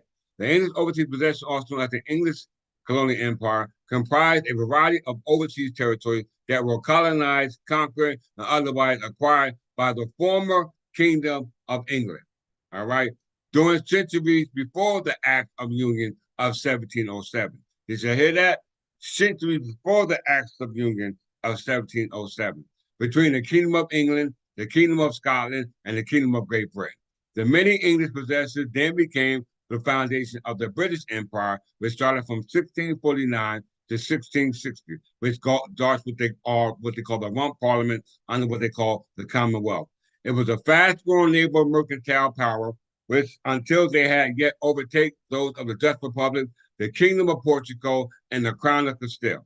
All this was going place over here in North America.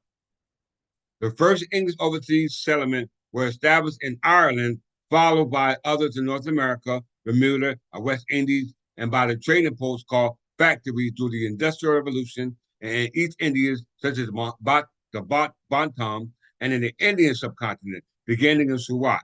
In 1639, a series of English fortresses, as we go back into the plantation colonization plan established by Edward I, and then it was carried over until the Scottish by the Union of 1707, as we're reading now. It said the English fortresses on the Indian coast was initiated with Fort St. George. In 1661, the marriage of King Charles II to Catherine of Braganza brought him as part of her dowry new possessions which until then had been Portuguese, including Tangier, North Africa, and Bombay and India. Okay. In North America, Newfoundland and Virginia were the first centuries of the English colonization. You hear that? In North America, Newfoundland and Virginia were the first centuries of the English colonization.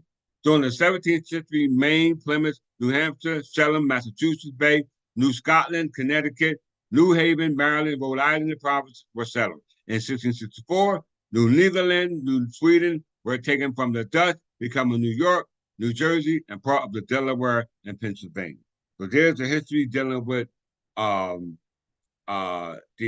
English overseas possessions here within the Anglosphere prior to them colonizing and after the colonization to what we call diasporas. Okay? Diasporas were people who are not Anglo-Berbers. All right? Anglo-Berbers. The Saxons mixed in with the Anglo-Berbers, now called the Anglo-Saxon Berbers, the Anglo-Saxon English people. Okay, the Anglo-Saxon English people. We have to go through these terms and realize that if you go to the 1911 Encyclopedia Britannica, that was created in Edinburgh, Scotland, by the Scottish Irish people known as the Ashkenazi Jews, they refer the government of the Anglo-Saxons with the Berbers. All right, and the government they associated is Witteman, and the uncode law was that of what they call the Magna Carta. So the authority in regards to the colonial government here in North America, first president was mentioned was the Magna Carta. Then the Bill of Rights of 1689, which deals with those who of Scottish Irish descent before they even immigrated. Before they even amalgamated the Kingdom of England with their body of politics. Okay, very important for you to understand that, and that goes back to what we call the Claim of Right of 1689 and the Bill of Rights of 1689, which we'll discuss in a second. All right, I'm good. The Kingdom of England in general dated from the rule of Ashton from 927, still talking about the English overseas possessions. All right, why the picture don't show Europe. It shows over here. It does show Europe, but it shows over here as well. So all this involves the Viking, Nordic invasion on the English seas overseas possessions, before they became overtaken by Northern, Danish, Scottish influences, all right, who were invaders, immigrants who migrated to the land of milk and honey, okay? The first, all right, so let me go back up a little bit. The Kingdom of England and Germany dated from the rule of Ashton, going back to the twig and turf ceremony, okay, which William Penn used to claim his territory, all right? William Penn used the ceremony that goes back to Ashton, and Ashton means noble stone, okay? During the rule of the House of Niglinga, from 1013 to 1014 and 1016 to 1042, England was a personal union that included domains in Scandinavia. In 1066, William the Conqueror, Duke of Normandy, conquered England along with the Jews, Ashkenazi Jews, or the Scottish Ulster Jews who, through the Jewish diaspora, was kicked out of what we call Egypt, okay, when it was called Jerusalem at that particular time.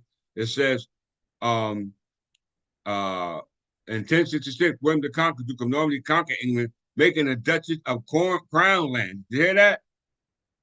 Making the duchy a crown land. We know what crown land means, entail. Of the English throne. Did you hear that? Did y'all hear that? It said William the Conqueror, Duke of Normandy, conquered England, making the duchy a crown land of the English throne. The English throne is the crown, because the crown land is personified by the English throne. Who sits on the throne? The king. Okay? And it's separate from the king. All right? During the remainder of the Middle Ages, the King of England held extensive territory in France based on their history in the duchy.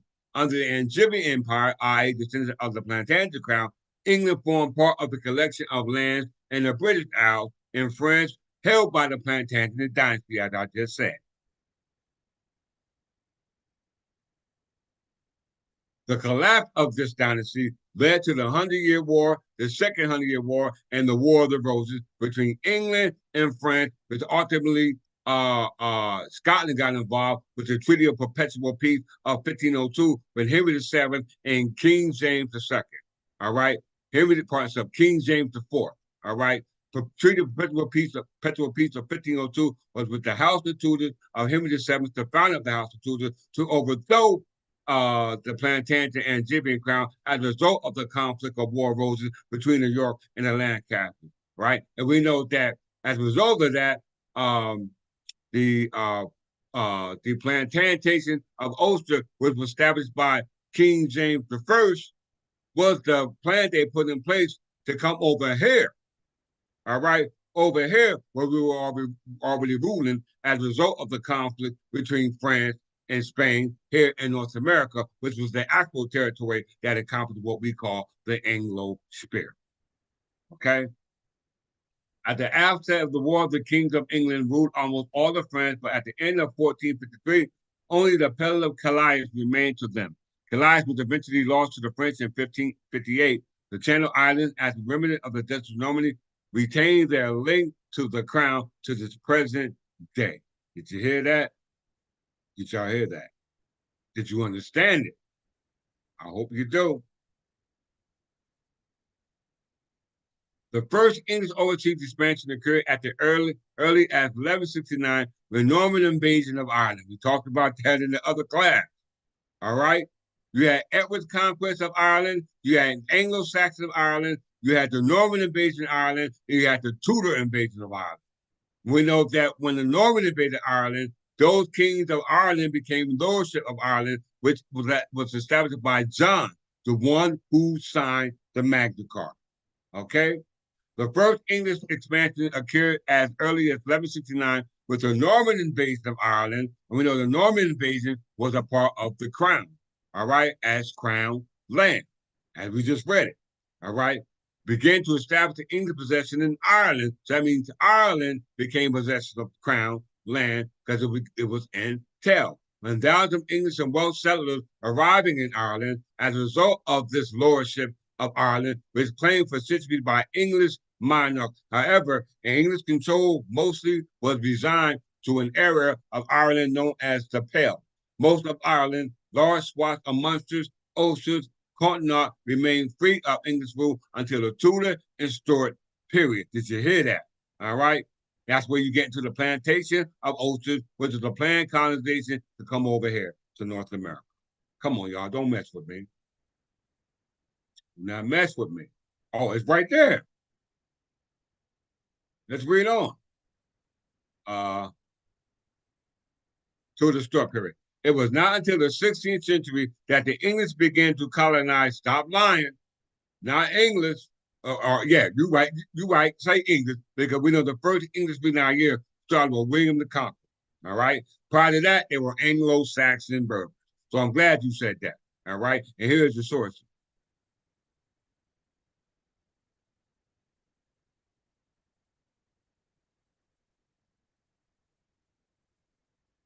Right there, y'all.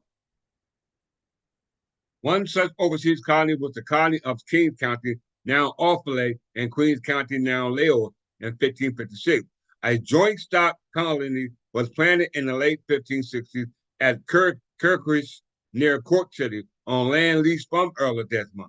Granville also seized land for the colonization of Tracton to the west Cork of Harbor in 1569. In the early 17th century, the plantation of Ulster began. English control of Ireland fluctuated for centuries until Ireland was incorporated into the Kingdom of Great Britain and Ireland in 1801. Did you hear that, y'all? Did you hear that? Now here comes the discovery, y'all. Now here comes the discovery. Oh my God. The voyage of Christopher Columbus begins in 1492, and his site landed in West Indies on the 12th of October that year. In 1496, excited by the success in overseas exploration of the Portuguese and the Spanish, King Henry VII of England commissioned John Cabot to lead a voyage to find a route from the Atlantic to Spice Islands in Asia. Okay, so Henry VII, through the Treaty of Perpetual Peace with King James IV, were already undermining a plan to come over here to the planned colonization of oysters through the plantation of oysters that was under the authority of King James VI of Scotland and the First of England. All right? Don't play with us at the Third Tip English Church. Do not play with us. So let's go back over to colonial government.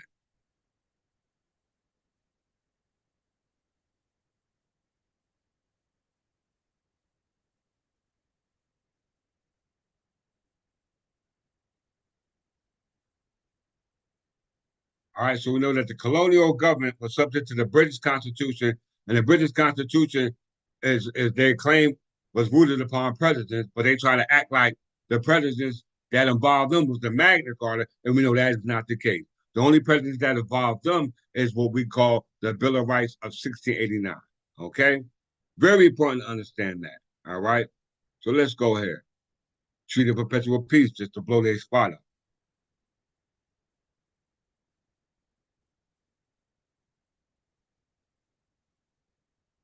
The Treaty of Perpetual Peace was signed by King James IV of Scotland and Henry VII of England in 1502. It agreed to end the intermittent warfare between Scotland and England, which had been waged over previous 200 years, and although it fell in this respect, a hostilities continued intermittently through the 16th century, which ultimately led to the Union of the Crown.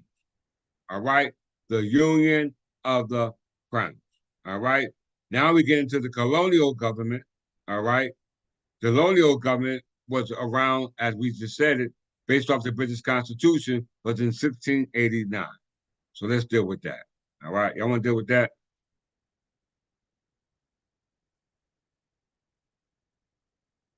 You know the Magna Carta. So we ain't going to deal with the Magna Carta that don't involve them. All right. We just read about the colonial government. We see how the colonial government here in North America was an infiltration of what was already here based off the English overseas possession, based off the possession that were going back to Ashton here. All right. Because we go back to the colonial government, you see here, go back to the top. The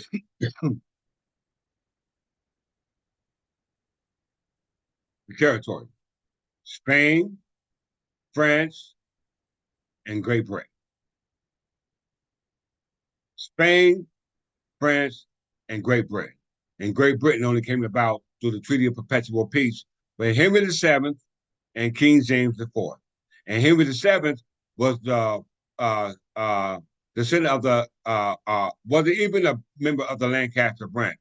All right, because that branch was the cadet branch of the Angevin crown, which was the cadet branch of the Plantagenet crown. So the Plantagenet crown established by Godfrey V Count of Anjou, which is the seal you see behind me. Okay, so he usurped that authority by way of what we call conquest. All right of conquest, and then he instituted what they call the British Constitution, which resulted in what they call the Bill of Rights. Let's go there. What was the purpose of the Bill of Rights? Bill of Rights of 1689. Keep this act in your head. We're going to go places with it. The Bill of Rights, sometimes known as the Bill of Rights of 1688, is an act of Parliament that set out certain basic civil rights and clarify who would be next to inherit the crown. Simple. Who would inherit the crown? All right. We know the crown was already in place going back to the Magna Carta. All right. Dealing with the colonization here in North America, where the colonization is based upon the British Constitution, which is preceded by either the Bill of Rights of 1689 or the Magna Carta. Take your pick. Because if you're talking about the Magna Carta, that only includes Scotland. It includes the Plantagenet crown, which we bear the share. So it says it bears Scotland. That means we got to find out how they inherit the throne of England. Because we know that the crown of England, when William Conquer invaded England, it became a part of Crown land. And Crown land is intel land personified by the crown and inseparable from him under what they call statutes of mortmain, meaning a dead pledge. Okay? We must understand the terminology, make sense of the terminology so we can come up with the proper terms. Okay? So the Bill of Rights actually was a civil rights document that deals with and clarify who would next inherit the crown. And it remains a crucial statute in English constitutional law. And then say Scottish constitutional law, and then say Irish constitutional law, and then say United Kingdom constitutional law, and then say American constitutional law, and then say the colonies constitutional law, and then say the French constitutional law, and then say the Muslims constitutional law, and then say Morocco constitutional law, and then say Jewish constitutional law, and then say Egyptian constitutional law.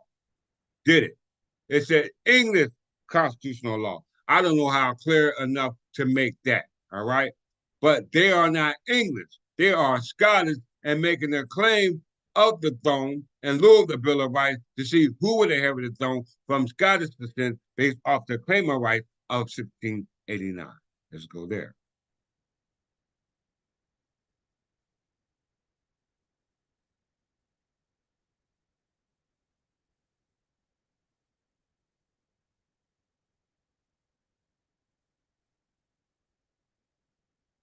Claim of rights of 1689, which is why you got the Bill of Rights of 1689, which is the law, act dealing with civil law and who will inherit the throne, which is nothing more than the claim of right of 1689. The claim of right, Scottish Gaelic, is an act passed by the Convention of the States, a sister body of the Parliament of Scotland. It didn't say Ireland, it didn't say England. It said the Parliament of Scotland claim of right based off the Bill of Rights, which is a law passed to see who will inherit the throne. Okay? Passed in April 1689. Let's go to the background, y'all.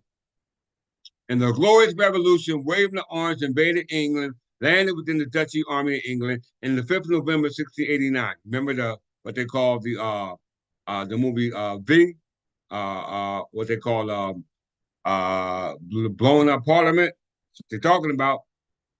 Okay, the 5th of November.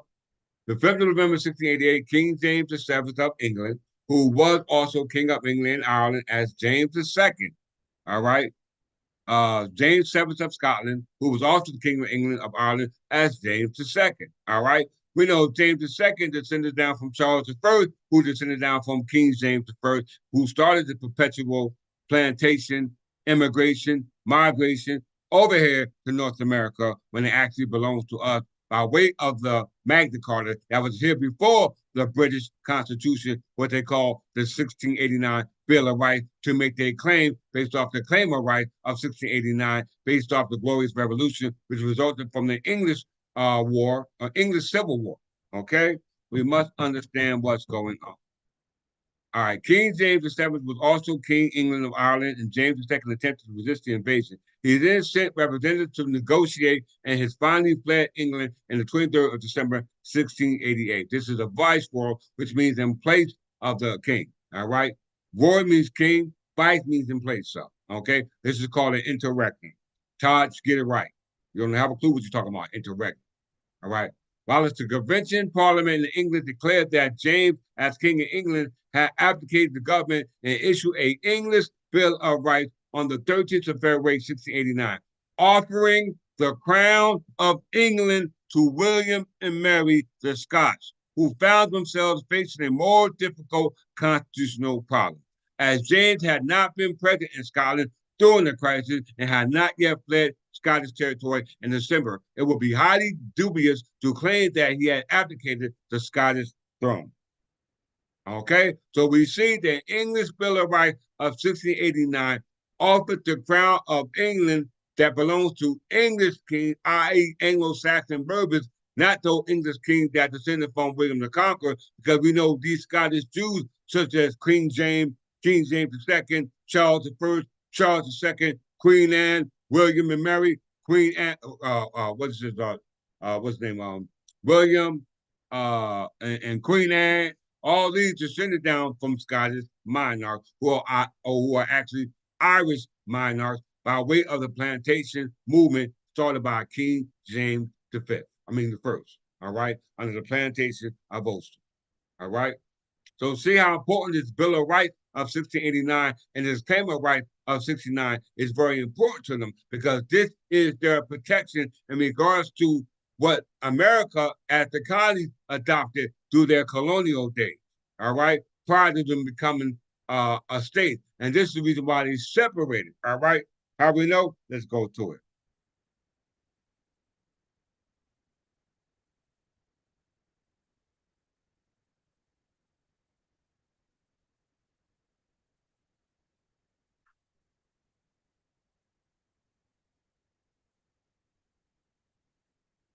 Roll call.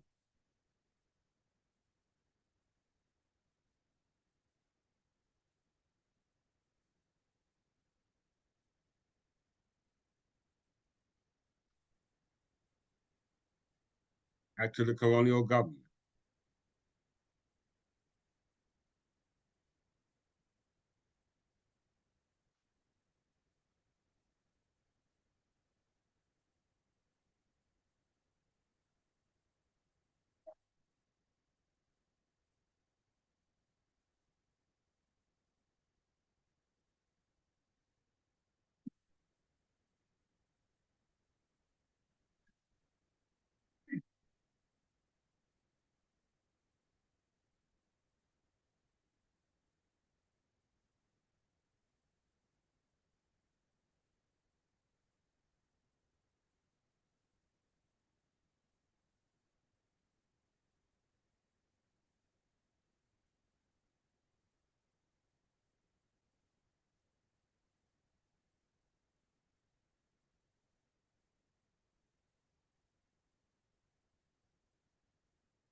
Colonial government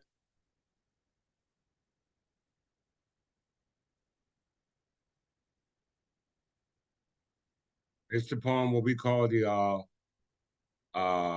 articles, what we call the uh, what we call the British Constitution. All right, can only go based upon the British Constitution, which we know prior to the British was the Magna Carta. After that, it became the Bill of Rights, the Bill of Rights of 689, which was the claimant right of 689, from which the colonies got their start. And let's go to it. Articles of Confederation.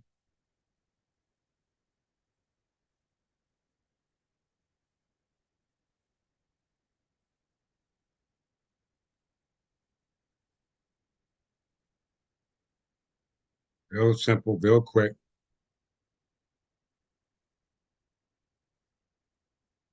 Articles of Confederation of Perpetual Union was the agreement. Remember the Treaty of Perpetual Union in 1502 by Henry VII and King James IV. All right. They already had a Treaty of Perpetual Peace. They had two of them, 1534 and 1502. I think it was 1534, somewhere around there. Okay. So they had two Treaty of Perpetual Peace. All right. It says here the Articles of Confederation and Perpetual Peace was an agreement among the 13 states of the Union, formerly the 13 colonies, that served as the nation's first frame of government. Okay. Prior to that, it was king and parliament. Okay. Prior to that, it was king and parliament. All right. And what parliament? It was the British government. All right. Under the British Constitution. All right. But they were doing things on behalf of the English Constitution because they usurped it. Okay. And they left English here because I proved it by way of statutory law, which is law still in place here, pursuant to the operation of law for the reversion and management of the state that belongs to the English. Once that personification of the king personifies the crown, which is the where the property sits through by way of the statute of mortmain dead pledge, which under Articles of Federation they pledged. It was a dead pledge. Let's read it. And the Article of Confederation, the Perpetual Union was a agreement among the 13 states of the United States, formerly the 13 colonies that served as the nation's first frame of government. It was debated by the Second Continental Congress at Independence Hall in Philadelphia between July 1776 and November 1777, and finalized by Congress November 1577. But we already read in the statute that whatever they did is null and void, because all the tenures and inheritance wills that they did prior to that were dissolved. All right. So what we're reading is just to qualify to see what went on as a result of the takeover, but we know that the takeover no longer exists because the property statute under Title 46 says all of what they did has been, do their undermining has been fixed. Okay? It's already been preserved and fixed for us. It came in force on March 1st, 1781, after being ratified by all the 13 colonies. A guiding principle of the article was to establish and the preservation of the independence and sovereignty of the states. The article consciously established a weak federal government, affording it only those powers the former colonies had recognized as belonging to the king and parliament. So the powers that were surrendered to the federal government on the Articles of Federation was the powers of king and parliament. All right? It said it right there. The document provided clearly written rules for how the state's league of friendship, known as the Perpetual Union, would be organized. Okay? So what powers that surrendered to the Articles of Confederation was the power of king and parliament. Okay? We know king and parliament, if the king ain't there, there's nothing more than we call interregnum, or what we call a rump parliament. Okay? Because it had to be a rump parliament because they were not the jure kings of England. They got their start from overthrowing the de facto king of England, such as Henry VII. Okay, let's get there.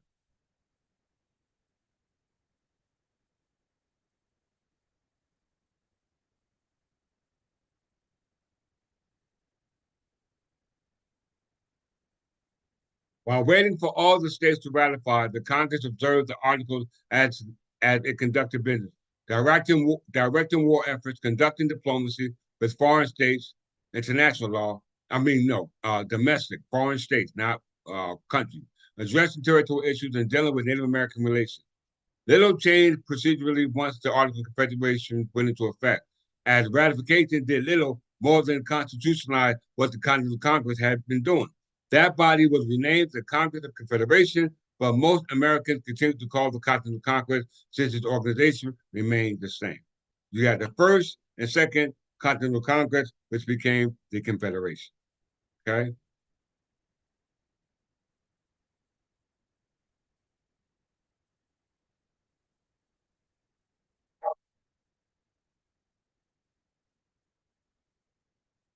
Hey, y'all.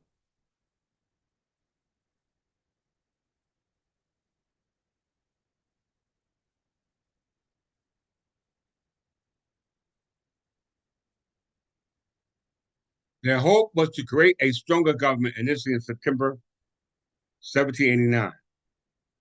Okay, 1786.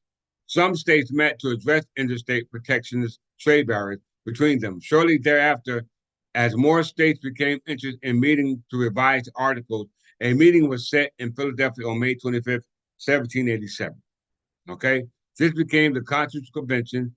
Delegates would quickly agree that the defect of the frame of a government could not be remedied by the altering of the articles, and so they went beyond their mandate by replacing it with a new constitution. On March 4th, 1789, the government under articles was replaced with a federal government under the Constitution. The new Constitution provided for a much stronger federal government, but establishing the chief executive, the president, courts, and taxing power. So as we can see, we switched from the colonial government, which is based on the British Constitution, which was the Bill of Rights of 1689, and the Claim of Right from 1689, to see who would inherit the throne, and because that was the government already in place, even though it was under a Commonwealth, to what we call the Constitutional Convention of 1787, where they separated government, which was not a fusion of government like it was in 1776 under the Crown, when the proprietary government surrendered that authority back to the Crown based upon the charges that were granted to him by the Crown. Okay? We must understand that language.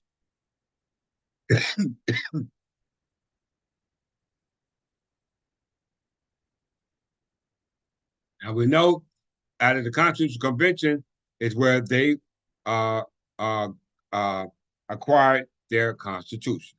We look no further than that. Okay? It said, this became the Constitutional Convention.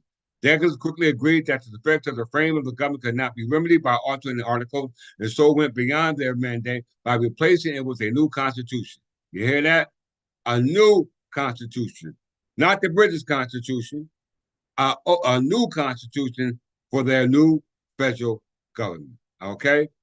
That constitution under the British Constitution was flawed because that British Constitution of 1689 was preceded by the Magna Carta, which referred to other people other than them who were protected by that British Constitution, such as the Bill of Rights of 1689, which dealt with them overthrowing the throne of England, which was here in 1702, when the Proprietors surrendered back their authority back as a royal colony under the authority of the Crown from 1702 to 1776.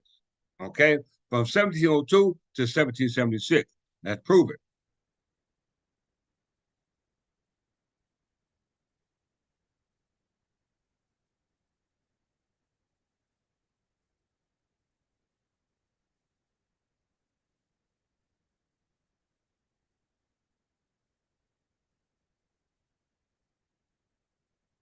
The province of Pennsylvania, also known as the Pennsylvania colony, was a British North American founded by William Penn, who received the land through a grant from Charles II of England in 1681. The name Pennsylvania was derived from Penn's Wood, referring to William Penn's father, the Admiral Sir William Penn. We talked about this already.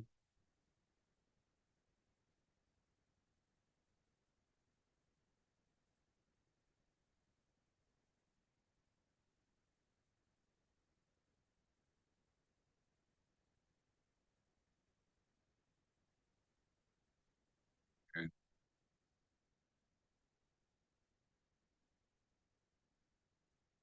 The province of Pennsylvania. Colonial government, we're talking about the government. All right. We're talking about the government. All right. The province of Pennsylvania colonial government was established in 1683. Now we know that was prior to William Penn and the framers' government that was established by the Constitutional Convention of 1787. It was based upon the presence of the Bill of Rights of 1689 and the Claim of Right of 1689 to see who would inherit the English throne that existed before them, that was already being occupied by English kings prior to the Treaty of Union in 1707.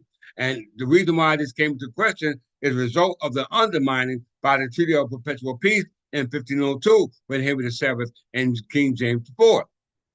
Okay, so they got an answer for this. They are going to have to answer for this corruption. This is treason. If Charles I was hung, what do you think gonna happen to them?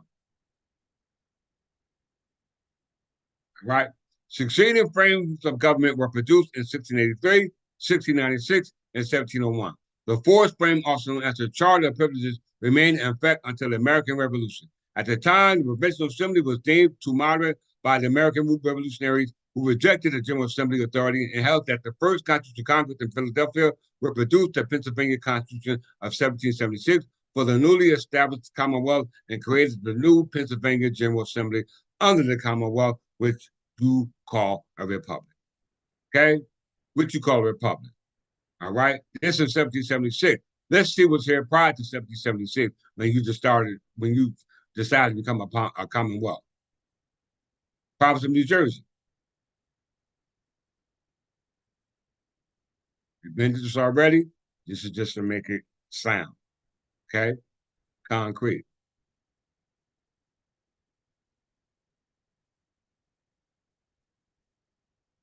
The province of Jersey was one of the middle colonies of colonial America and became the United States of New Jersey in 1776.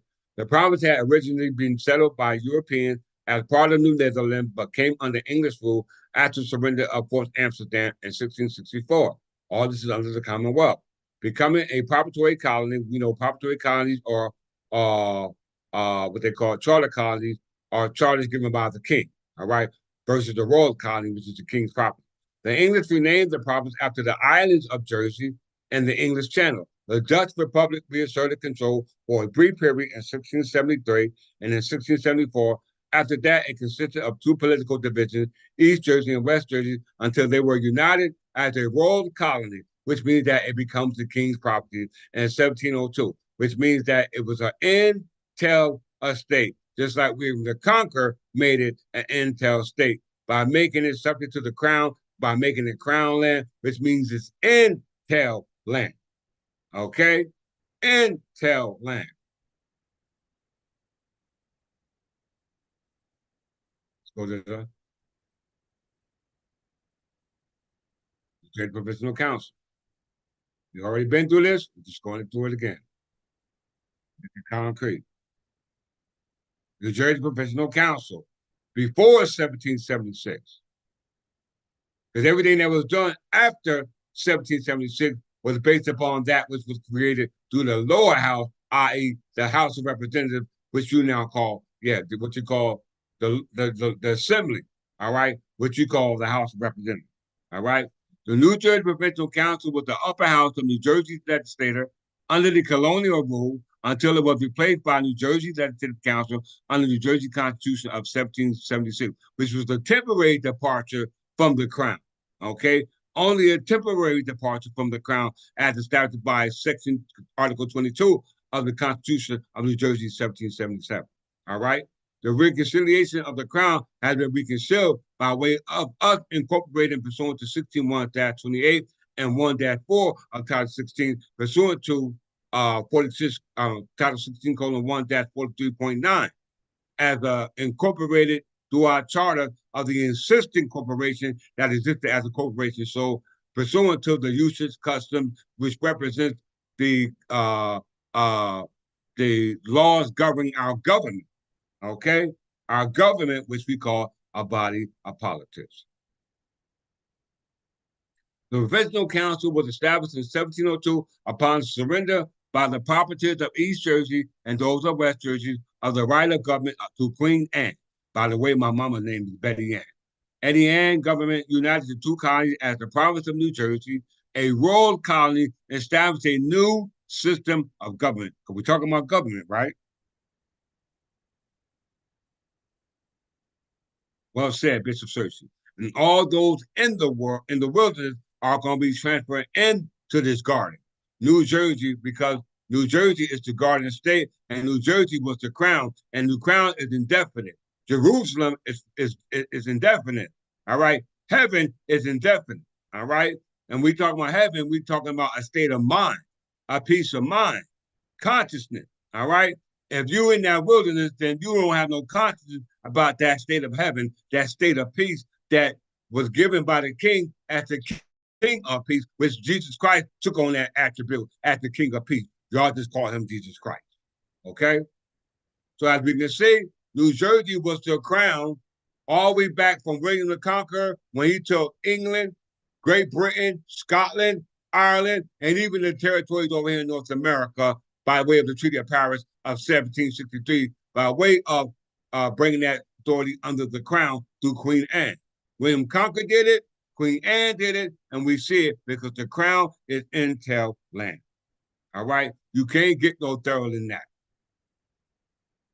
And under the crown, as instructed by Queen Anne to his royal governor, the instructions from Queen Anne to Viscount Cornbury that the first royal governor of New Jersey outlined a fusion of power system which allowed for an overlap of executive power and judiciary authority and provided for a bicameral legislature consisting of a council, the upper house, and the General Assembly, the lower house. The council was the House of Lords, and the General Assembly is what you call the House of Representatives.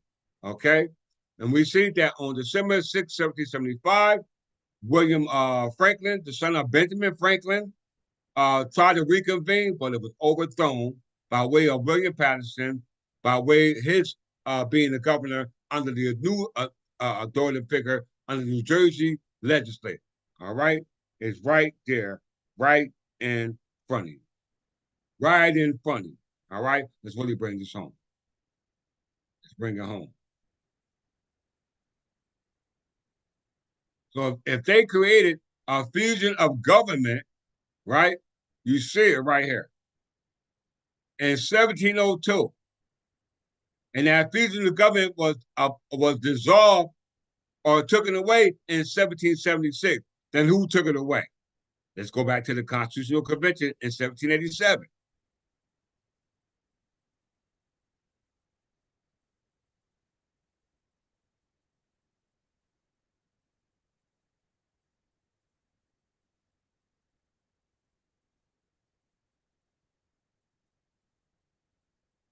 Reading the Archbishop Mount from the House of Belmont.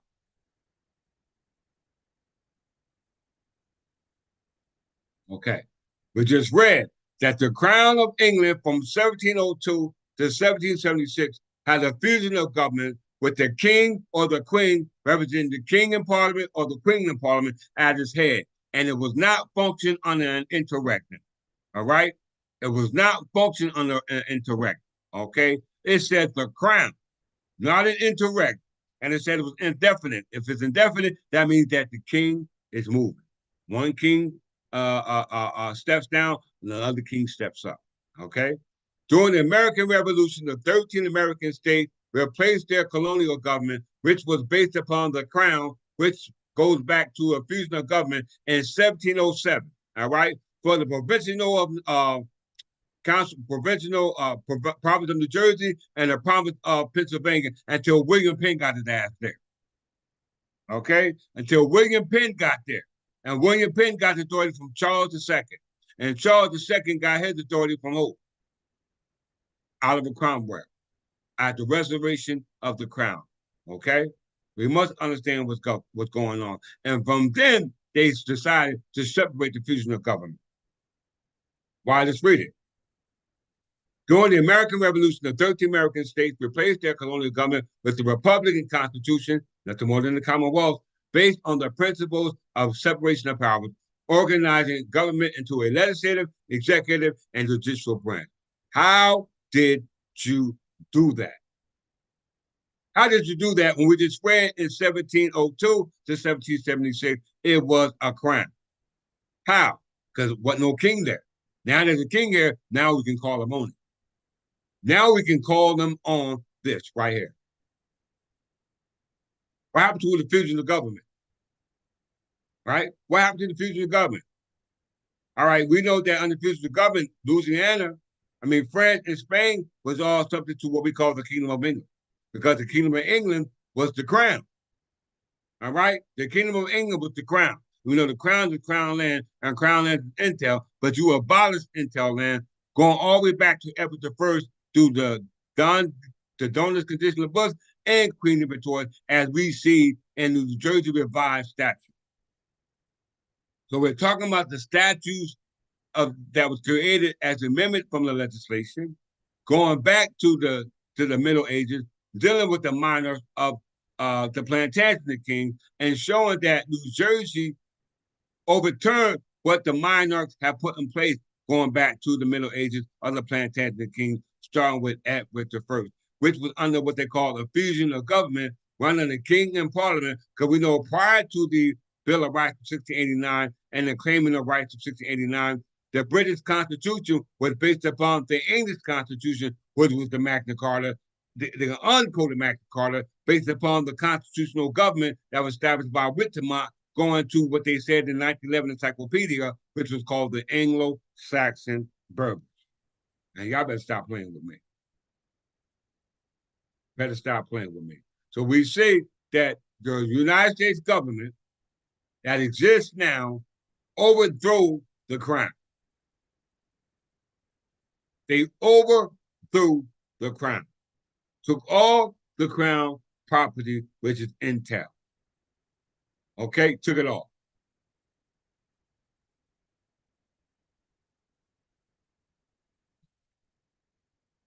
Let's see. We know the Bill of Rights is based upon who would inherit the throne, based upon the claim of rights of who would inherit the throne of 1689. And we know that had nothing to do with the Magna Carta, because the Magna Carta was the law governing the ones who made the law, okay? The legislative branch, all right, of the law, all right? That goes back to the Magna Carta, okay? That goes back to the Magna Carta. And the Magna Carta was in 1215, okay? So we got to, and we know that was forced upon King John, all right, to Magna Carta. So let's try to find something that predates Magna Carta to validate the right to us having a claim in the English throne based off our intel state versus the state that was usurped through the Bill of Rights as established by the Scottish kings for their enlightenment and for their enjoyment, which was established by the restoration of the Stuarts through the Treaty of Westminster of 1674 by King Charles II, which allowed those Scottish Jews who created the corruption in the first place to now continue to handle the current account, which we call the exchequer. Okay? The exchequer. Right? Let's get to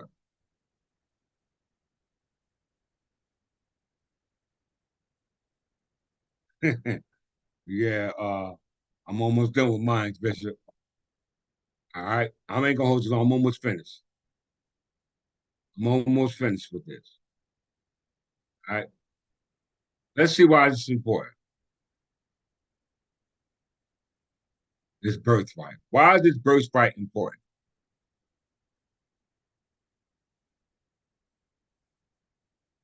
This is an article from More Palmager Intel Estates.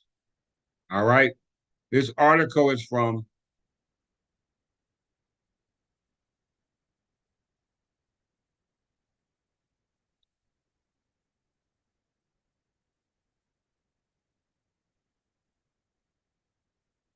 Columbia Law Review. Columbia Law Review. Primogeniture Intel Estates in America. Did you hear that? Primogeniture and Intel Estates in America. All right, y'all better look. I'm gonna want my coffee.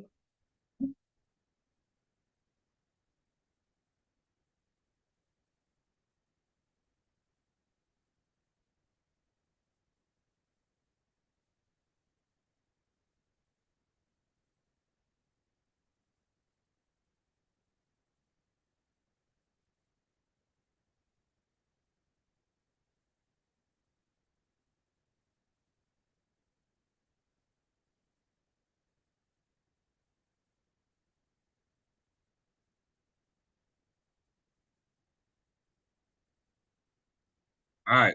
Proprietors intel estates in America. So we ain't talking about Europe. We ain't talking about Africa. We ain't talking about Ireland. We're not talking about Scotland. We're talking about here and a place they called America. All right.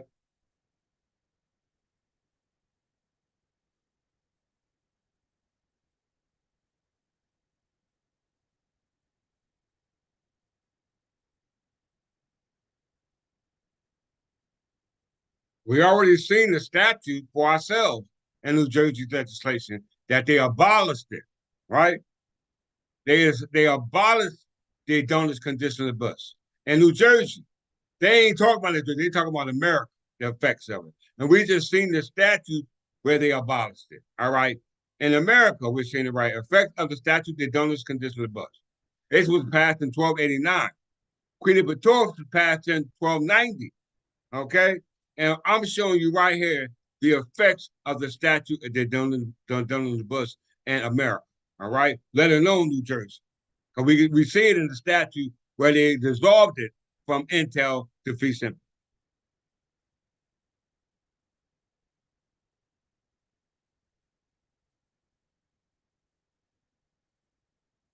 I wish I can go to this whole article about it.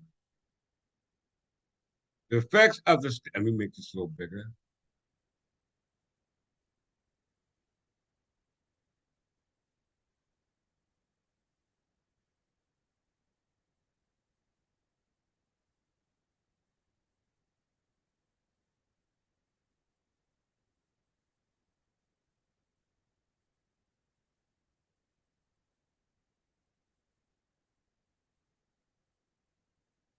The effects of the statutes of the donuts conditionalibus in America. It's very close. America knows about it. After this, I'm going to go get another cup. Mm-hmm. The effect of the statute de donuts in America, along with the colonial restrictions of intel, went a more liberal interpretation on the part of the home authorities of the effect of the statute de donuts and the English property statute generally in the colony. Did you hear that? This restrictive bill arose too late in the colonial history to restrict materially the development of intel in the seaboard colony. But in the new states where intel had never obtained a foothold, it was often employed by the courts to work immunity from medieval property statutes.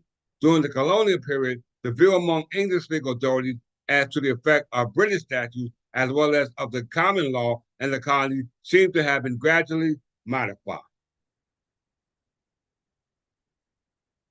In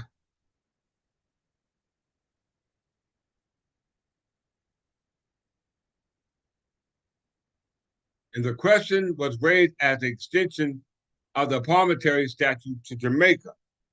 The court held that where the English people gained territory by discovery and settlement, all the laws enforced in England are enforced there. But in the case of a conquered country, such as Jamaica, the laws of England were not operative until declared by the conqueror or the successor. Okay? In such cases where the law are rejected or silent, the conquered country should be governed according to the rule of natural equity. Okay? Prescription of sovereignty. All right? Subject to reversion and remandment based off a lawful claim. All right? Because prescription of sovereignty only has the use of indefeasible title called fee simple, contrast to indefeasible titles, which has the right to by way of what we call entail. All right? As an heir. In such cases, where the law are rejected or silent, the conquered country shall be governed according to the rule of natural equity. Bermuda, erroneously in its case, followed the law expounded in Blanchard versus Galton, which result which so with resulted serious difficulties. Resulted in serious difficulties. In 1740, the preamble of the act entitled an act to prevent lawsuits decided rather passively that estates entail have heretofore been granted in persuasive opinion from eminent counsel from England in 1684, that the statute de donis of Edward I not being enforced here, real estate could not be entailed here, but are estates in fee. But this opinion has been recently contradicted by the most eminent lawyers at home in 1736, who have informed us that not only the statutes of Donovus, but all the laws of England prior to the settlement of these islands are enforced here, and that no entail can be docketed but by fine and recovery according to the laws of England. And we just read under 46:3-10 that no fine and commonwealth court will bar or issue of entail. Right? That's a New Jersey revised statute that I showed you. In New Jersey, nor in the United States. Okay?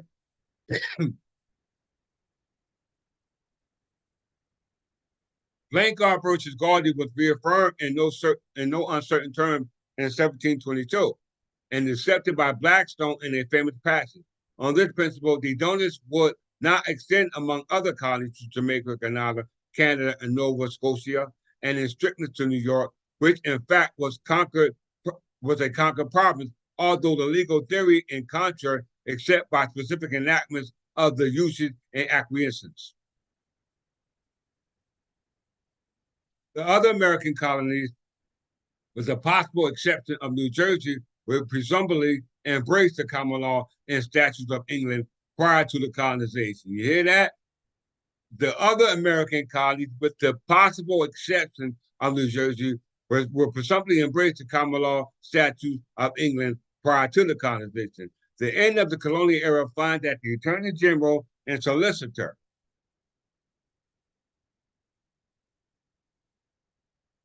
General curtailing this extension and taking into consideration the effect of colonial charters and actual practice and local legislation.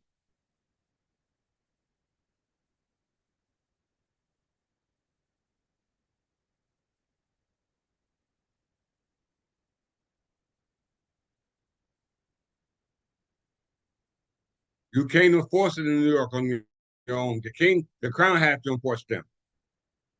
The English heirs don't exist right now as a result of you consumed to be exceeded.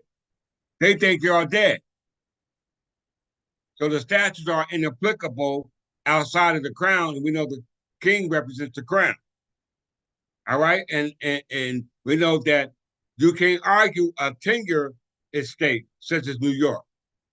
New York is considered a tenure estate or a state in or land tenure. All right, which is based upon a charter given or granted by the grantor, i.e., a king. All right, we know New York was part of the territories granted by Charles II, which were surrendered back to the crown in 1702.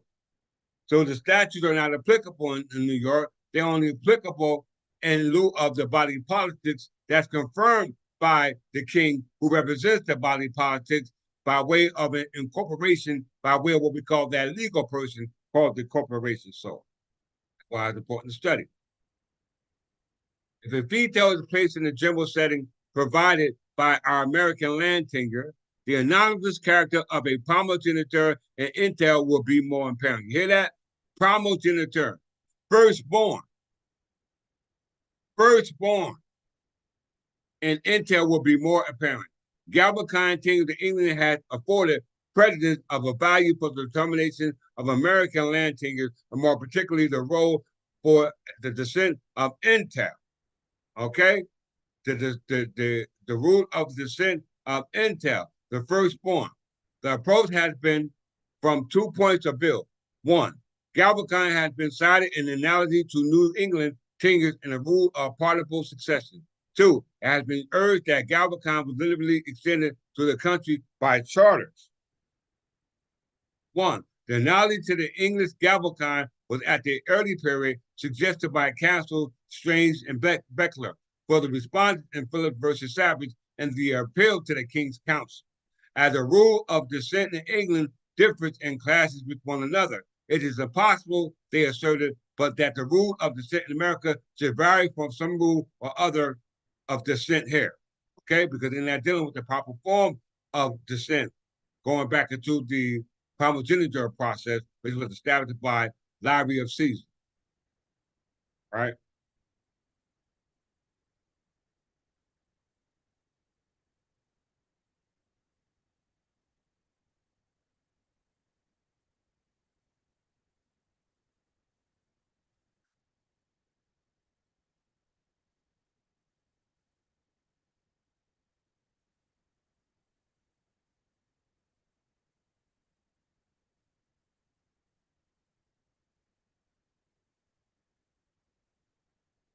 Thank you, Bishop Searcy.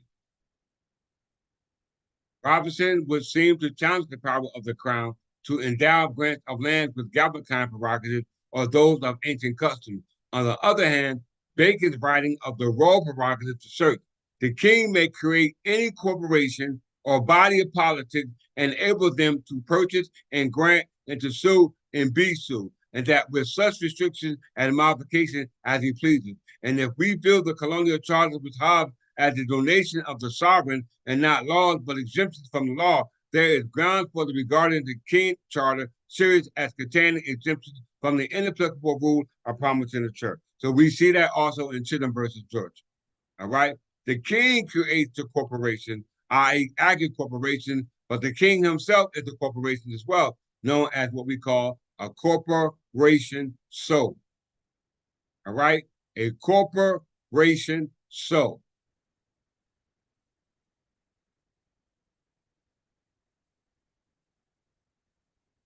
The early Lancaster town records in a passage concerning the distribution of land speaks of the equality which is the rule of God. Speaking generally, the law of succession, whether primogeniture or ultimogeniture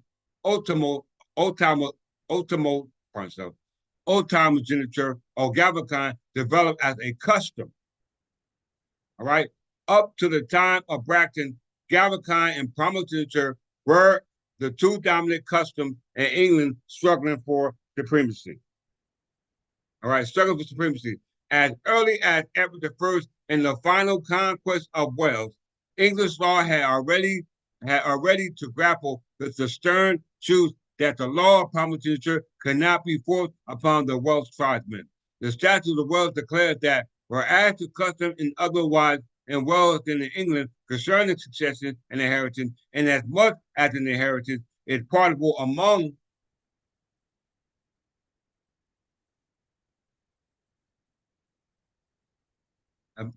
heirs, males, and from time whereof the memory of man is not to the contrary, has been partable, our Lord the King will not have customs abrogated. So we know from the time of memory of man, that goes back into what we call time immemorial, where time where memory does not run. Time immemorial is where your memory runs contrary to that time, meaning you forgot. You forgot. All right? You were not supposed to forget who you were. All right? Let's come to our closing on this.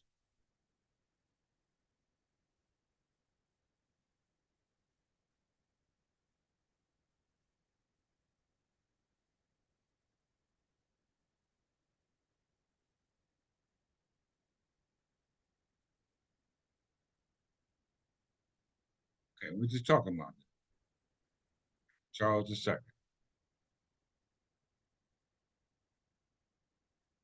Okay, right here. It's now 104 years since our predecessor settled in this colony, who upon all occasions in their courts of probate are called courts of chancery, courts of chancery are called courts of pleas, courts of pleas are called courts of exchequer, and courts of exchequer are called courts of current record. Okay?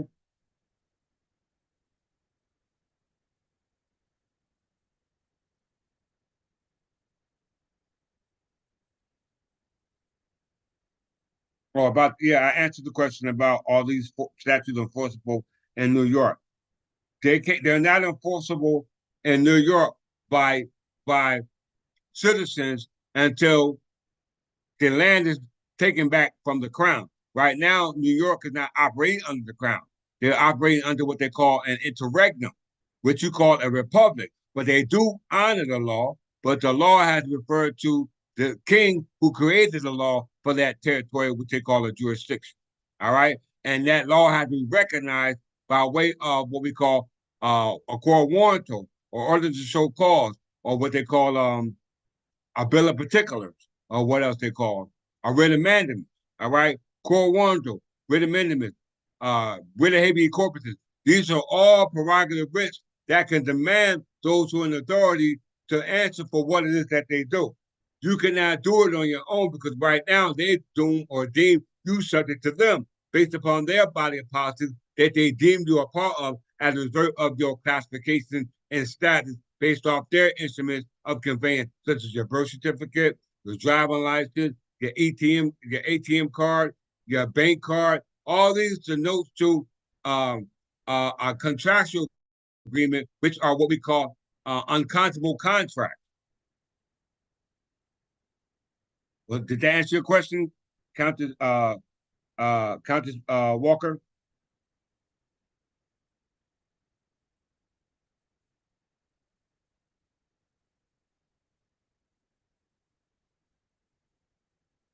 To answer your question, Countess Walker.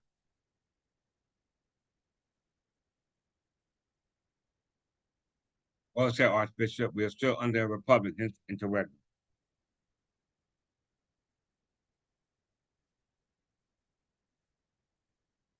Okay, so let's read. It is now 104 years later since their predecessors settled in this colony, who upon all occasions is their courts of probate, settle real interstate estates among the children of deceased ancestors. Did you hear that? Did you hear what I'm talking about? It is now 104 years since our predecessors settled in this colony. You're welcome, Countess. Who upon all occasions in their court of probate settle real interstate estates among the children of deceased ancestors, the eldest son having a double portion which practice or custom which we procured a charter of King Charles II was presently enacted into law. And from the time of our settlement here, which was in 1636, until the time that the king declared our laws void, there had elapsed above 90 years, in which time almost all the real estate in the colony had been settled according to the above named law. For the inhabitants of the colony, seeing that our assembly, not council, had made a law so well calculated for the good of the colony, wretched therein, and there was but few persons that settled their estates by will, so that the admitting the eldest son as heir at law will make such confusion and alteration in this government that will certainly end in our ruin. Did y'all hear that? Did y'all hear that? Did y'all hear that? I'm gonna read that again. That was awesome. It is now 104 years since our predecessors settled in this colony, who upon all occasions in their court of chancery, probate, common, what we call the chancery, or what we call the king's court, all right, settle real interstate estate among the children of deceased ancestors. No one can do that if the king's not there, because you're all a property of the king. It's called partout sequitur viam trent. All right. The king steps in as the father of the nation. Okay. We must understand that.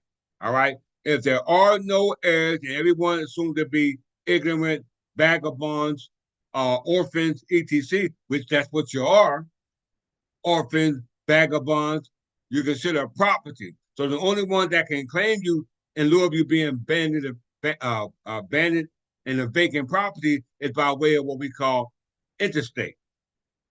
Interstate happens when heirs exceed, die without making a will. Well, we didn't make wills because our estate transfer or were conveyed by way of operation of law.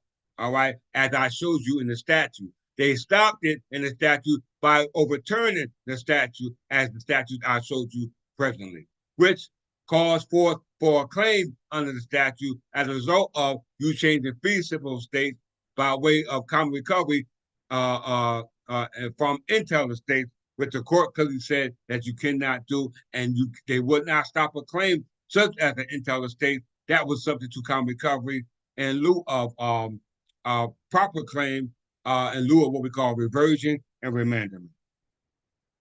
Okay, reversion and remandment. So it says that settle real interstate estates among the children of the ancestors, the eldest son having a double portion, which practice or custom when we procured a charter of Charles II was presently enacted into law. And from that time, our our settlement here, which was in 1636, until the time that the king declared our laws void, there had elapsed about 90 years, in which time almost all the real estate in the colony had been settled according to the above named law. Probate law, all right, current record, etc. For the inhabitants of the colony, seeing that our assembly had made a law so well calculated for the good of the colony, rested therein, and there was but few persons that settled their estates by will, so that the admitting the eldest son as heir at law, as well as in equity, will make such confusion, I guess that confusion and alteration in this government that will certainly end in our ruin. Okay? So it's doomsday form.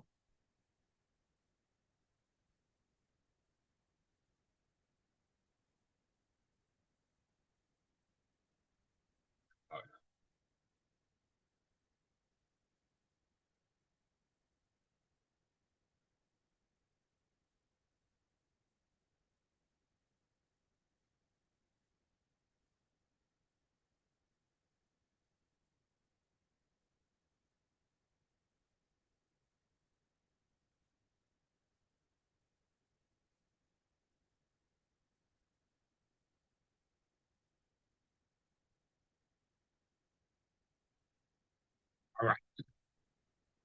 English law has laid down the standard of reasonableness as the basis for acceptance of special custom, and the error of being contrary to the general rule, but not imply unreasonable per se. A reasonable custom, the colonies asserted, was their interstate succession. Okay, meaning that the succession of those who die interstate. Who would it go to? Okay, who would it go to?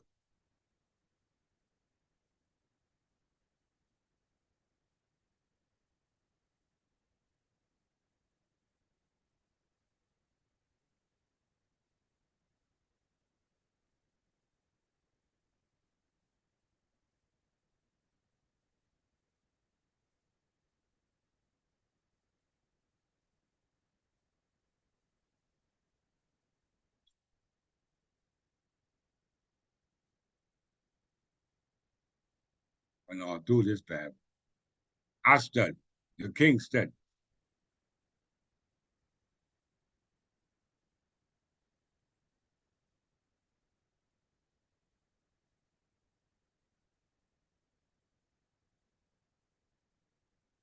To the intrinsic merit, the English Real Property Act of 1925 bears tribute in the modern legislation, which has as its social object the liquidity of land, the liquidity of land.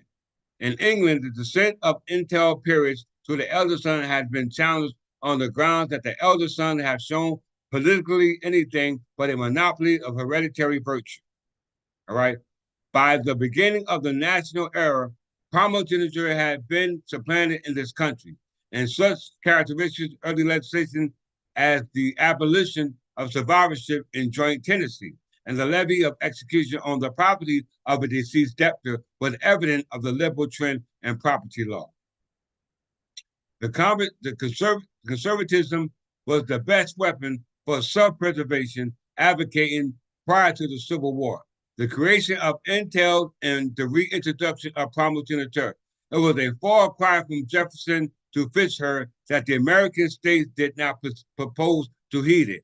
It was a devious road from the body of liberty to the line of modern case maintaining the English rule of descent and entail estate in some jurisdictions, but the courts have followed it and have not realized in which the direction they have traveled.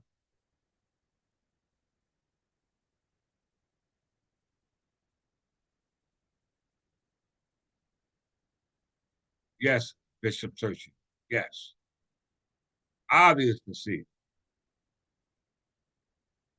right? So we close out on this, we come to this.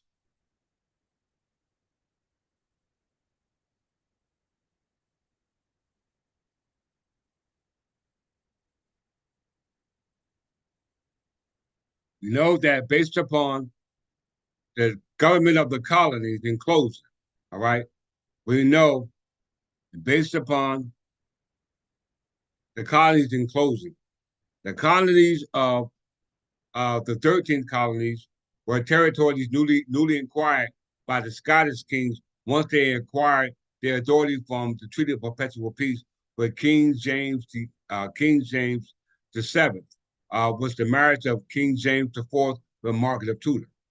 Then they established what they call the Union of the Crowns in 1603, which became what we call the Treaty of Union in 1707, which was the foundation for the English uh, Bill of Rights of 1689 and the Claimant Right of 1689 for their right under the prescription of sovereignty here in what we call North America, which we know eventually started in what we call Virginia and spread throughout the rest of the 13 colonies, with charters being given out to profiteers known as George Carteret, John Berkeley, William Penn, and many others. All right. But as we can see, with the concrete proof that the statutory law of New Jersey, based upon New Jersey on the New Jersey Provincial Council being the crown, has dissolved all those feudal tenures that were created by way of what we call the separation of church and state. Okay, because the separation of church and state, um, even under the Commonwealth, was still functioning under the King's Parliament, under what we call a viceroy, right, under the consent of the King.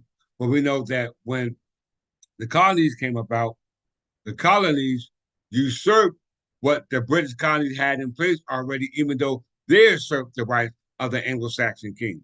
So this is the reason why the British colonies broke away from the British monarch as a result of realizing that, as they stated in the colonial government, based off their constitution that was drafted from the British Constitution, that they deemed themselves co-equal. All right, co-equal. All right, and really they had an argument there. Co-equal because hey, we are property.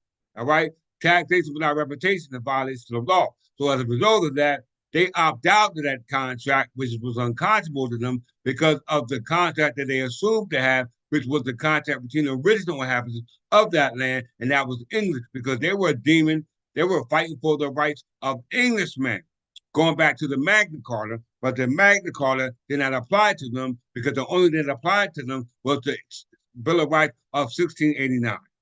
Okay? Of 1689. And the Magna Carta was the Magna Carta of 1259, which was forced to be created as a result of rogue barons, which resulted in what we call Oxford provision. All right? Salmon demand for. Okay? We go into that. But we know that based upon what the Scottish monarch has recorded in the history based off the 1911 Encyclopedia Britannica, it clearly shows you that prior to William the Conqueror, who invaded England and incorporated the crown, the land that he conquered, into crown land called the crown, which is the office, that was also done with Ireland, Scotland, as well as Wales. All right. And that started the Scottish, which we know are the Jews, this diaspora, to hear what we call the North America, which was already under the English possession because this was deemed as the Anglo-sphere. Okay? Europe, Africa, and Asia was not deemed the Anglo-sphere. It was deemed Europe, Africa, and Asia by the monarch going back into the T&O map, all right, also called the Mappa Munda, all right, which was created and told by either the storytellers of Asia, the storytellers of Africa, or the storytellers of Europe. And we know that Europe is responsible for Jaspis. We know that Shem is responsible for the territory called Asia. We know that Ham or Cam is responsible for the territory which we call Africa. And we know all those terms are corruption of terms because we know the word for Africa is Berber, all right, or Libyan Berbers. And everybody from Africa, Asia, and Europe refer to them by many other names, but we refer to them as Berbers because we know that the word Berber, based off the surname, denoting to people, originated from London. We know London originated from two places, Berkshire or Firth. We know Firth is originated with Scotland, and we know that London and Berkshire goes back to Alfred the Great and his ancestors, which was Edward the Elder, Askerton, where the twig and turf ceremony came from in regards to conveyance of property, which was based off folk land. Folk land was based off allodial land, which deals with allodioism, the allodial land of the king, which is called the lands that belong to the king under his radical title. Let's just look that up again before I close out with New Jersey's common law. And my dog, right, man, would you carry up?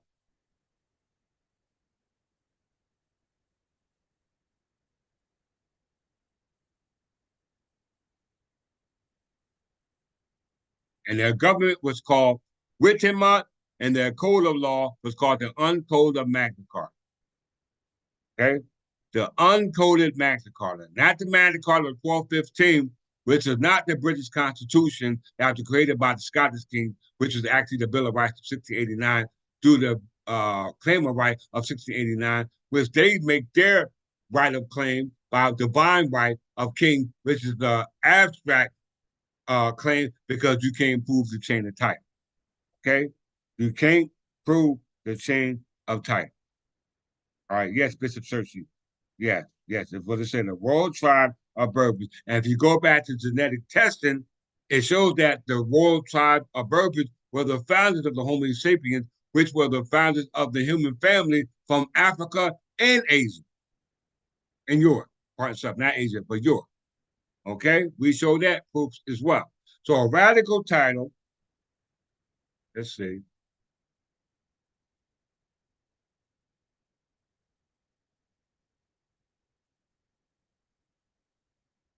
A radical title is a concept of English common law.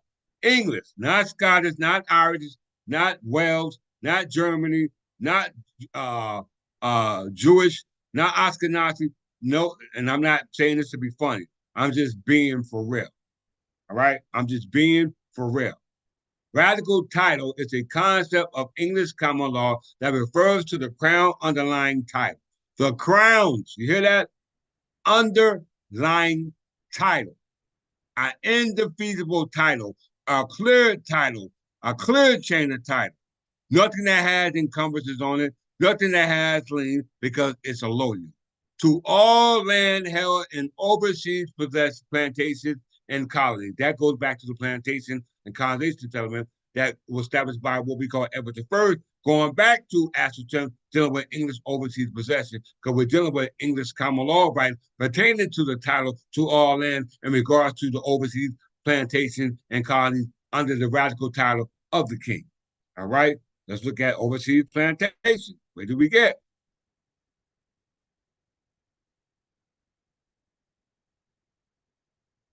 Same thing. English overseas possession, and that's based upon the Anglo sphere. Okay? The Anglo sphere. You don't see nothing in Europe, Africa, or Asia lighting up, lit up. Nothing except this little part right here. All right? Right here. Right here. We must understand that. All this territory is Anglo sphere before France and New Spain got here. We was already here, y'all, as Anglo-Saxon Berbers. All right? Because our government with Timont was already here. The monument, the tumulus, the burial site was no different than what you found in England. Okay? All right? With the Olmec and the Mexican took from us. All right? And this is where the Clovis culture comes in. Let's prove it real quick. Let's prove it.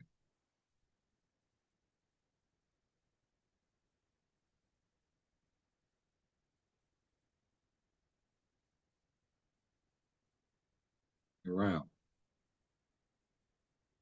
We're gonna go to Pennsylvania. We ain't dealing with the what we call the province of Pennsylvania. We're going to Pennsylvania. Okay? Pennsylvania.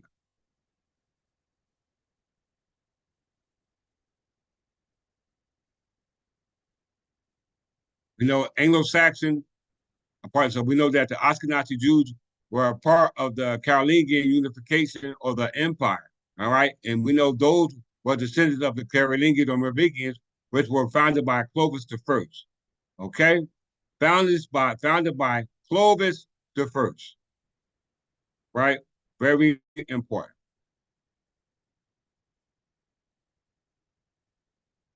Pennsylvania.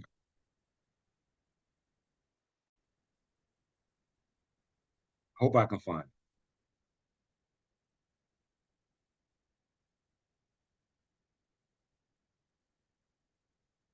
Got a part in mind. My mind record everything that it is.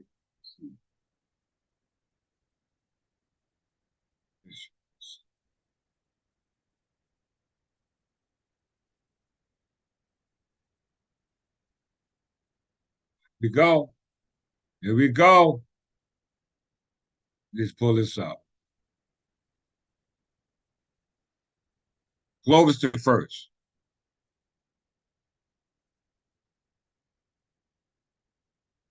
You could need to stop line.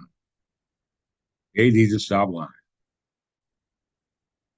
We're gonna look at Clovis the first, and then we're gonna look at Pennsylvania. Right? Right?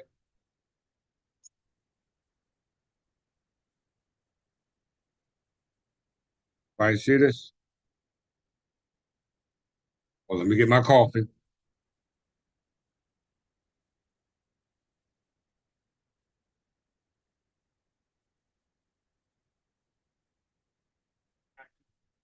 I think that's gonna be my last cup.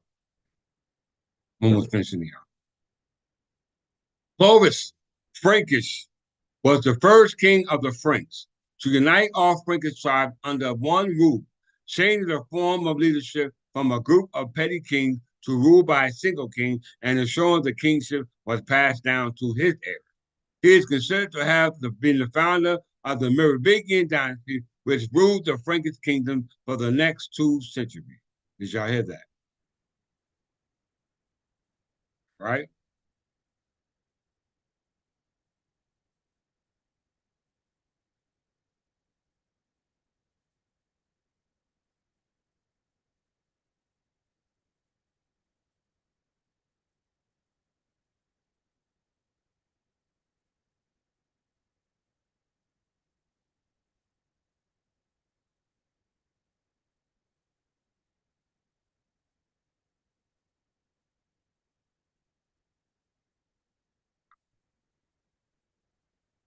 So he's considered to have been the founder of the Merovingian dynasty. Let's look at the Merovingian dynasty.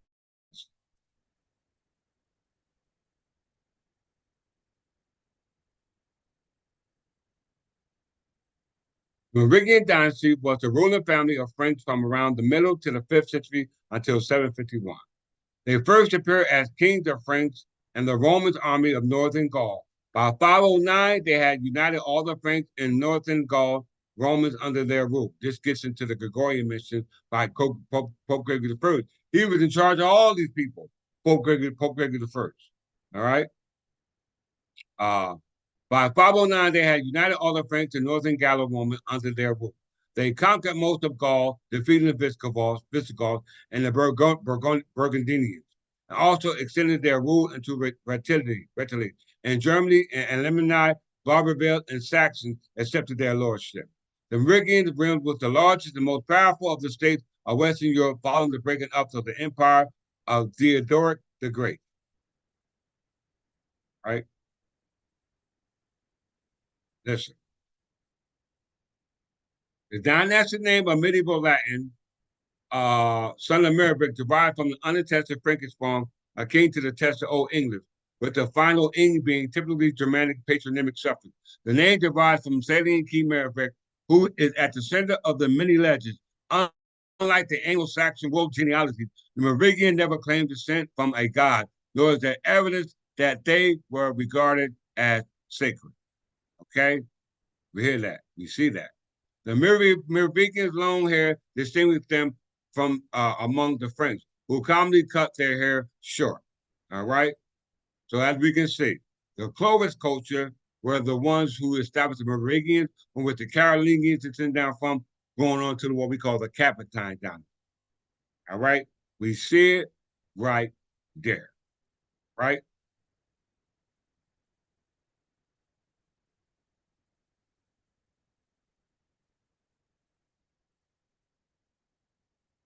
So they were not like the Anglo Saxons, as they said. Let's go back here to Pennsylvania.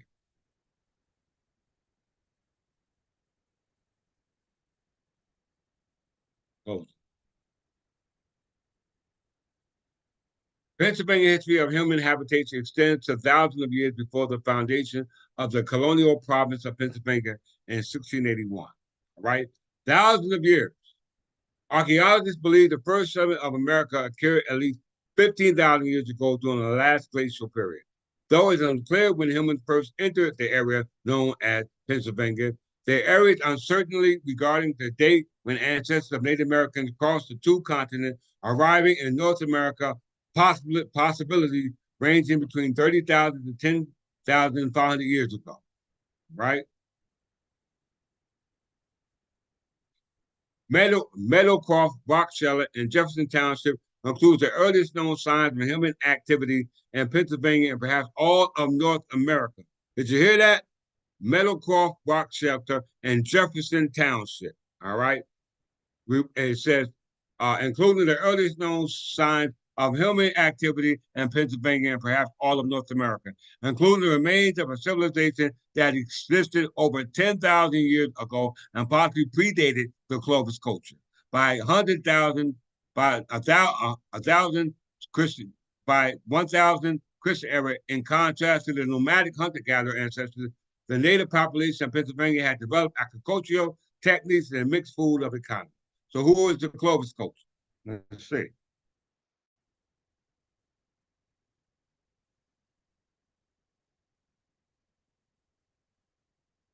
So they're not only found in Pennsylvania, let's see where else they're found. Clovis culture is an archaeological culture from the Paleogene period in North America, spanning around 13,050 to 12,750 years before present. Founded in localities across the continent. They're typically located in Blackwater Draw locality, number 1 near Clovis, New Mexico, where stone tools were found in association with the remains of the Columbian mammoth in 1929. All right. The most distinctive part of the Clovis culture toolkit are the Clovis points. All right. So the Clovis culture are your evolving or that which came around through evolution, contrast to those who were not a part of evolution, but were divine in all aspects based upon our cellular DNA or our cellular lineage based upon us being not evolving just from a eukaryote, but a prokaryote. We know prokaryote, contrast to eukaryote, are extraterrestrial genetic genes. Okay? Extraterrestrial genetic genes. Don't believe me? Let's see.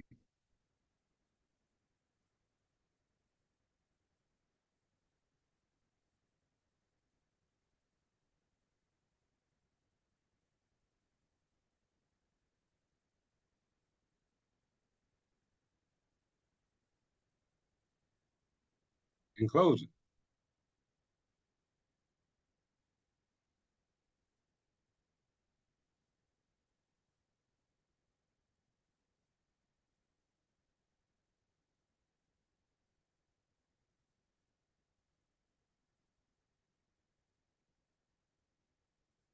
by listening,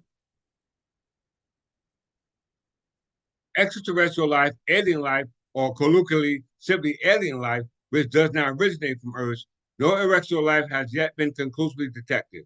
Such life might range from simple forms such as prokaryotes to intelligent beings, possibly bringing forth civilization that might be far more advanced than humanity. Okay? So we evolved from the eukaryocytes, which is a multicellular cell. One second.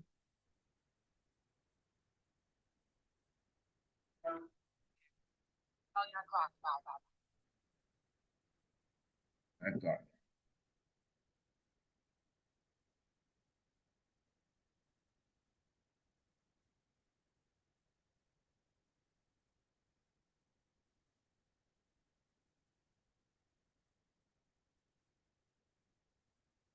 Well, now I'm getting into genetics.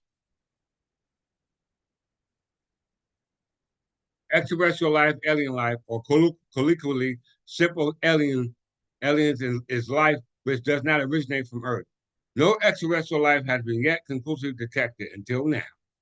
Such life might range from simple forms such as procreo to intelligent beings, possibly bringing from civilizations that might be far advanced in humanity. So when you're talking about intelligent beings, you're talking about their consciousness. When you're talking about uh, the development of intelligent beings, then you have to talk from a cellular lineage, not a physical lineage, because physical resulted from the cellular lineage, which is the state of existence into matter. Okay, existence from antimatter into matter. Okay, antimatter into matter. Zero theory relativity from special theory relativity, E equals mc squared, which is the energy matter constant speed of light, versus general theory of relativity, which deals with mass, space time. All right, moving from three dimension to fourth dimension under what they call the same time continuum. And I'm going to show you how to do that through what we call cell lineage. All right, cell lineage, the history of who you are that's locked inside your DNA that no DNA test can show you. All right. This is based upon remembrance, all right, of who you are. Going into your deepest understanding about yourself. And pull up two things.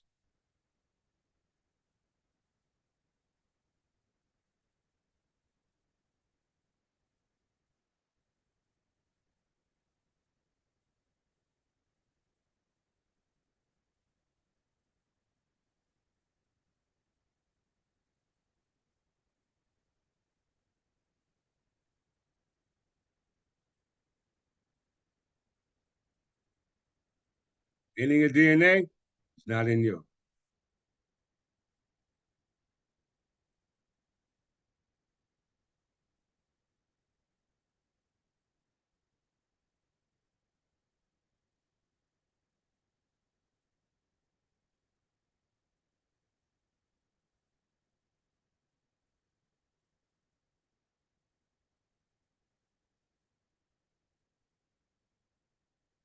We a couple more minutes long now. Hang on.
I don't like this. Give you a simple way of looking at it,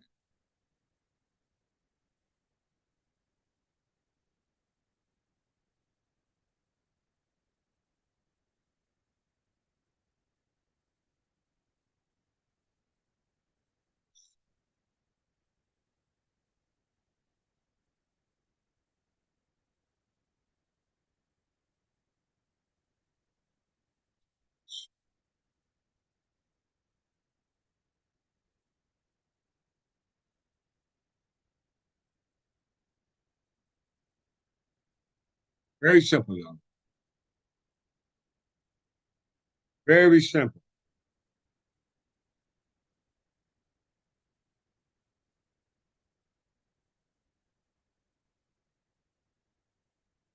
right? Very simple. How to comprehend, how you should be comprehending what we teach you here at the Third Timothy English Church, because it determines your transition. All right. Transduction. All right.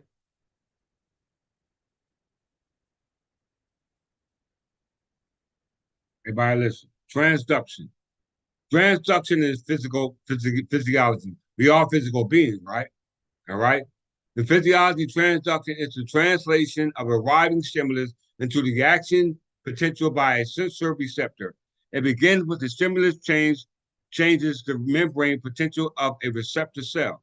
A receptor cell converts the energy and the stimulus into an electrical signal. Receptors are broadly split into two main categories: extrareceptors, which receive external sensory stimuli, and interoceptors, which receive internal sensory stimuli through your nervous system. Okay, these are your cells. All right, it's called your somatic nervous system. All right, so everything you sense through your five senses: taste, touch, smell, sight. It's a perception. It's not real. All right, you either see it, feel it, touch it, hear it. All right, those are the only way you can perceive something. So when you're dealing with transduction physiology, majority of the time of our observation of what we see based upon matter, what we see in matter, we know when we say matter, we're talking about three density. All right, that's subject to what we call general theory of relativity. All right, we know general theory of relativity deals with three-dimensional under the same time continuum to the fourth dimension, which is based upon our observation. All right, which is based off what we see with our physical eyes. If we would conceive them, would be based off what we hear or what we feel, all right, or what we smell. You know what I'm saying? That's how we would make our distinction. But based on the majority of what we see or what we're using now, all right, we're using based on what we see with the physical eye. It's simply what you see with your eyes open, all right, which causes what we call transduction that allows that information that you see with your physical eye to now be internalized to your somatic nervous system, which is your cells, and be processed to your brain, which is inside your skull, okay? That gives you the ability to what we call, say, take action, all right? Motion, energy, and motion, emotion, okay? Let's see. The transduction senses are the visual, the auditory, the olfactory, the gustatory system, somatic sensory, which is like a somatic system, which is like your bones, your skin, everything is attached to nerves, okay? Nerves, all right? Now, why are we talking about transduction and physicality? Because it's based upon your immortality, how you see your immortality, or how your immortality is going to come. All right, how your immortality is going to come. So let's get an understanding on immortality.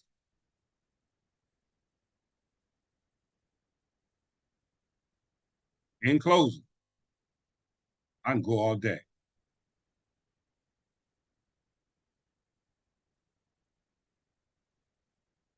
Immortality is the concept of eternal life.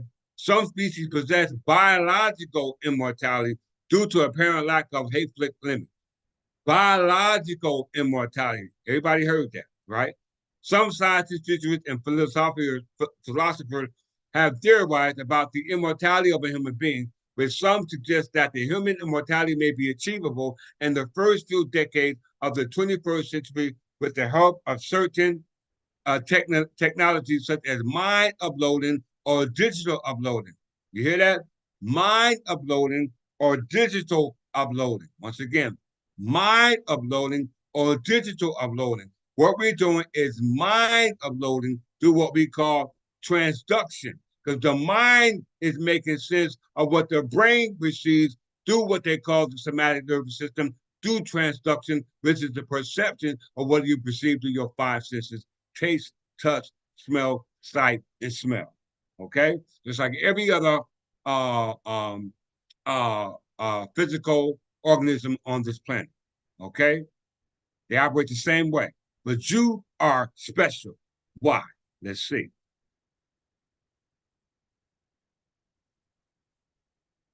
So through mental uploading, and mental uploading is through what we call out of body experience, OBE, through a biological memory we call engram, being able to go from the past, from the present to the past without even having to take the body there.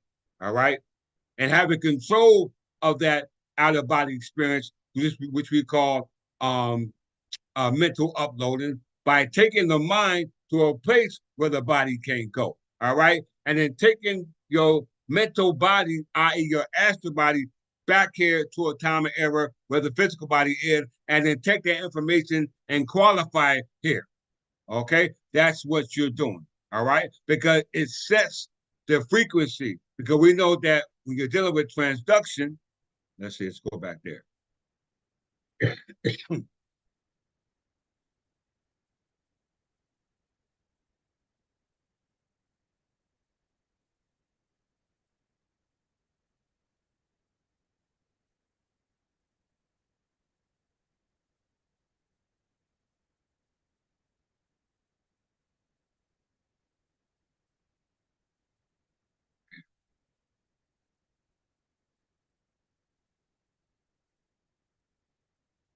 Visual photo transduction.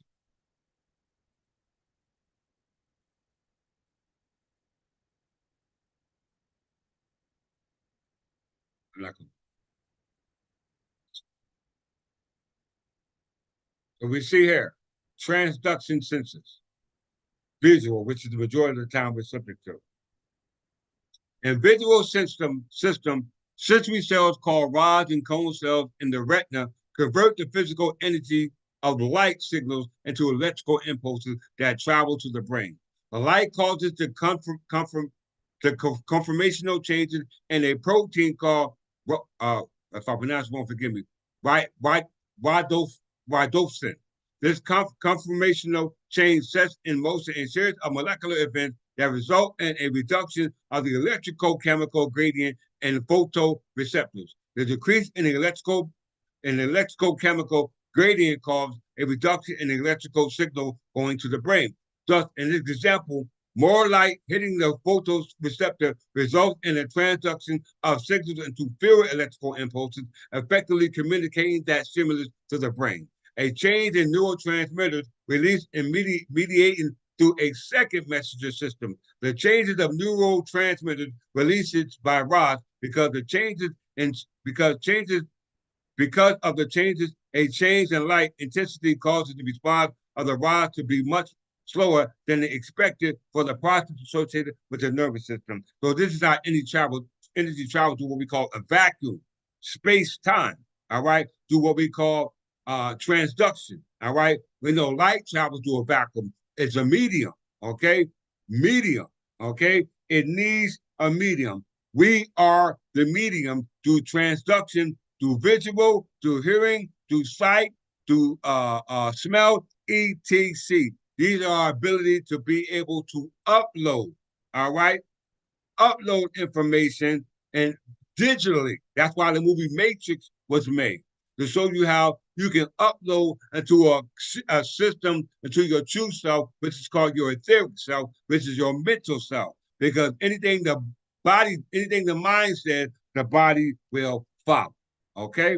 Why is that important? Let's see.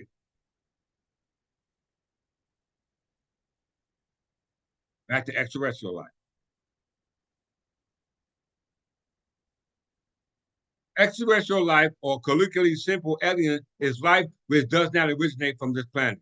No extraterrestrial life has yet been conclusively detected. Such life might range from simple forms such as prokaryotes to intelligent beings, possibly bringing forth civilization that might be far more advanced than humanity. So that's talking about us through our unfoldment here on this planet being made manifested. We are becoming more divine in nature, in form, and in essence. Okay? Why? Why do I say that? Because of our cellular lineage. Our cellular lineage gives us the ability to upload into our true self through what we call immortality. Okay? Because some species are able to achieve immortality, but it's only through what we call cell lineage, and that cell lineage comes by way of what we call transduction, operating your cell. All right? Your cells waking up. And what are your cells? Your prokaryocytes, not the eukaryocytes, because the eukaryocytes are cells that are multicellular, from one dimension to two dimension to three dimension, contrast to prokaryocytes, which has no nucleus. All right, these are called extraterrestrial cells, which are found before we even came into being as physical beings like any other species on the planet. Does that make sense to everybody here on this platform?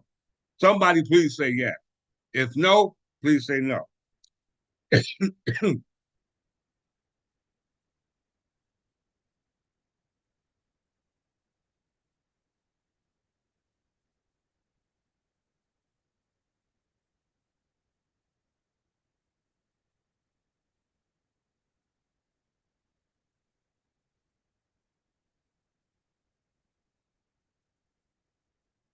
That makes sense to everybody.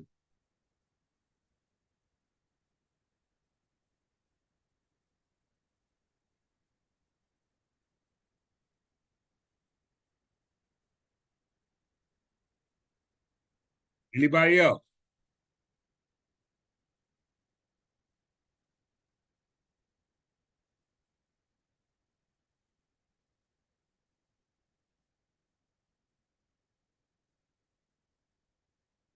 Anybody else?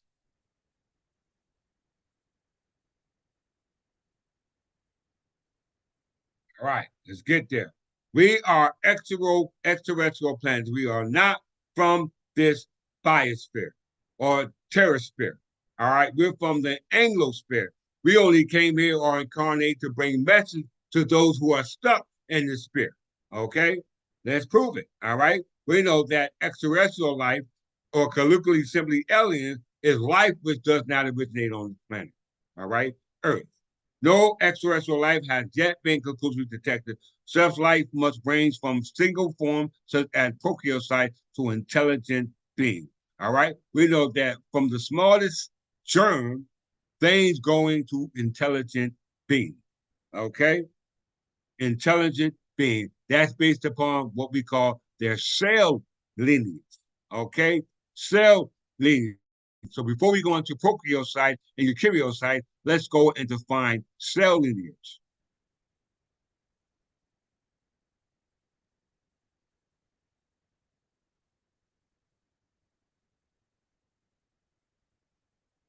DNA. Cell lineage denotes the development and history of tissue or organ from a fertilized egg. This is called an eukaryote.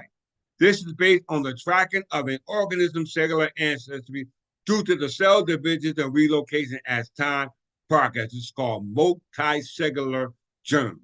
All right. This starts with the originator cell and finishing with a mature cell that can no longer divide. That means to break down in the DNA. That means you're starting to die. Okay? Very simple. Very, very, very simple. Okay? This type of lineage can be studied by marking a cell with fluorescent molecules or other traceable markers and follow its progeny after cell division. Some organisms, such as C. elegans, have predetermined patterns of cells. Proteinases in the adult male will always consist of 131 cells. This is because cell division in C. elegans is genetically determined and known as utility. This causes the cell lineage and cell fate to be highly correlated. Other organisms, such as humans, have variable lineage and somatic cell numbers. Somatic cells are based on your somatic nervous system, which is your nervous system, which encompasses your physical makeup, so that its ability to be able to take or transfer messages, i.e., within your cell to the brain, so the brain can make sense of what it is that you're observing through what we call transduction. Okay? Which is basically light. We know light is energy. All right? Energy. It's called ether. That's what it's called. It's called ether.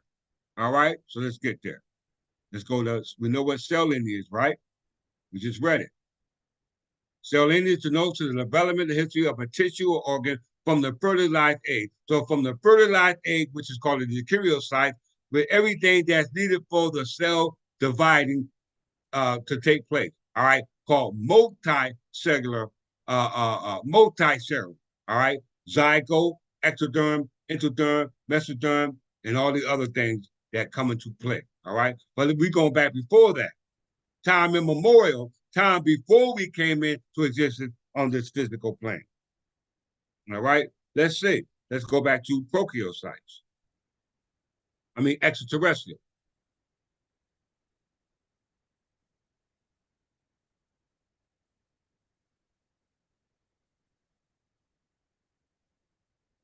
Now, if it wasn't for me, you wouldn't even know you was an extraterrestrial. All right? You thought you were here on this planet. Let's see.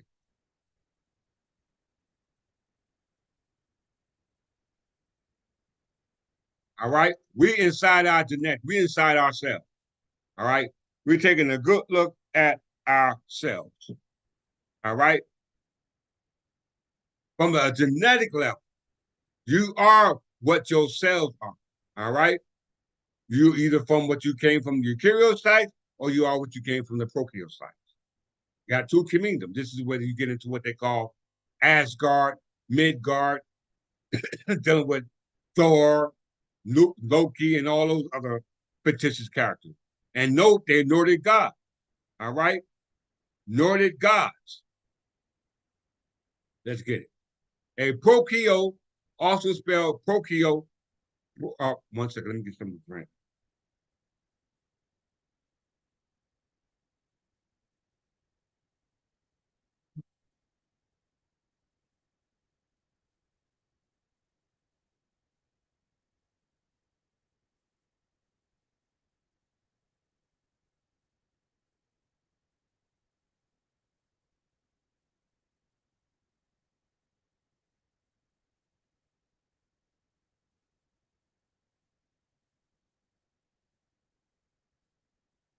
Prokaryote, also spelled prokaryote, is a single-cell organism whose cells lack a nucleus and other membrane-bound organelles. The word prokaryote comes from the ancient Greek before nut or kernel. Everyone can pretty much understand that. All right. Everyone can pretty much understand what that means before the nut or the kernel. We know it takes a nut to make life, right? All right. Well, you know where I'm going with.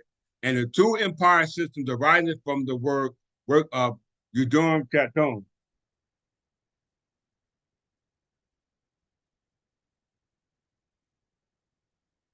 Thank you, Bishop Searcy. Now, no, this is old for us, right?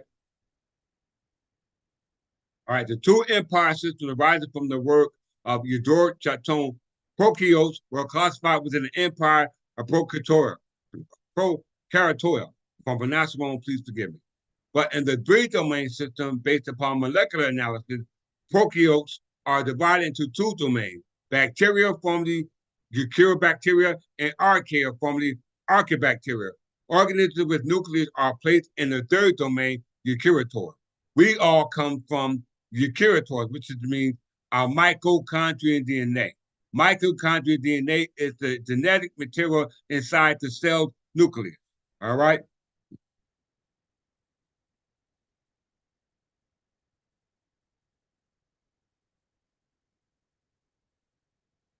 Prokaryotes evolved before eukaryotes and lack a nucleus. Mitochondria or most of the other distinct organelles that characterize eukaryotic cell. It was thought that prokaryotic cellular components were unenclosed with the cytoplasm except for an outer cell membrane, bacterial microcompartments, which are thought to be quasi-organelles enclosed in the protein shell. So we see that the prokaryote had no nucleus and the eukaryote has the nucleus where all the genetic material is enclosed. All right? They give you to remove from one dimension to two dimensions to three dimensions where you are in now. Okay? Very important for you to understand that. All right? Prokaryotes are composed of what they call nuclear DNA instead of micro DNA. Just look up nuclear DNA.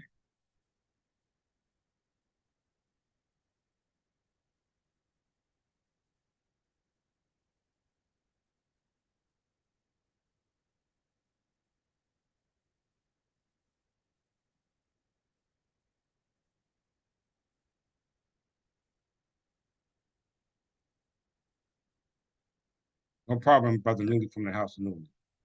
Nuclear DNA or nuclear deoxyribonucleic acid is the DNA contained within each cell nucleus of a eukaryotic organism. You hear that? It encodes for the majority of the genome in eukaryotes, with mitochondrial DNA and plasmid DNA coded for the rest. It adheres to Mendelian inheritance with information coming from two parents, one male and one female, rather than matrilinear through the mother as mitochondrial DNA. All right? So you have nuclear DNA and mitochondrial DNA. The nuclear DNA is what gives the information for the mitochondrial DNA, which exists in what they call the karyocytes. All right. You must understand that. All right. Let's go back here to prokaryocytes.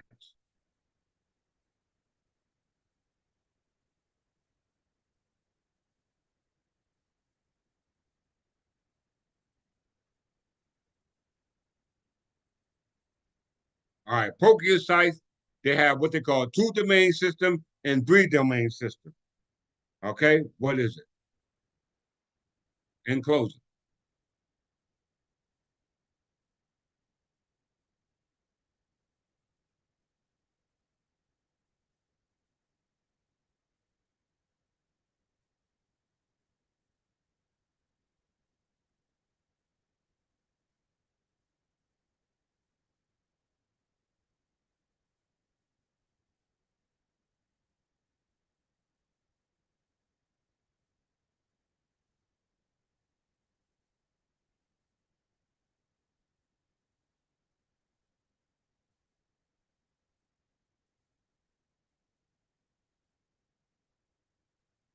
This is where the door comes in.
In closing, y'all.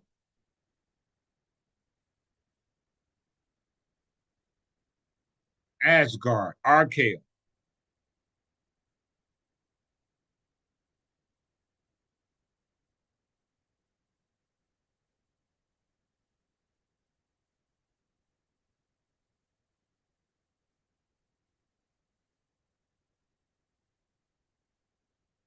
Asgard or Asgardio Chaotoa is a proposed superhelium consisting of a group of archaeas that contain eukaryotic signature protein.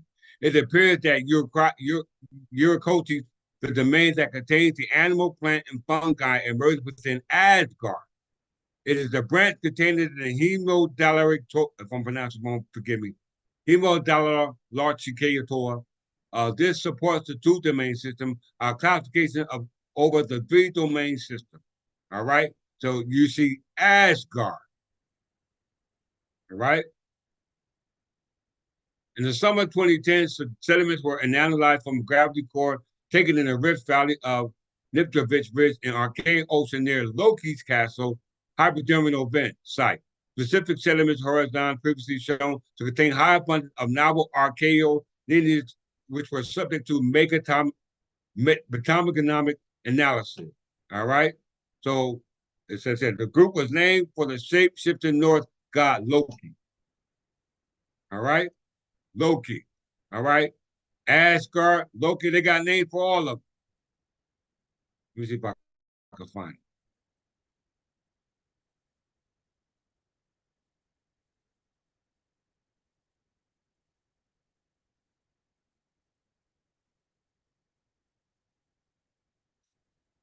Chart.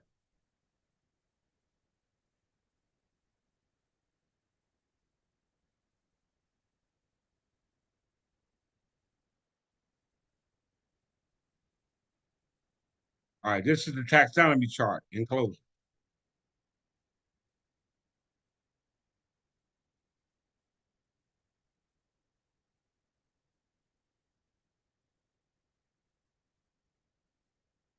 If you look at the taxonomy chart on your right, you see life, domain, kingdom, phylum, class, order, family, and genus,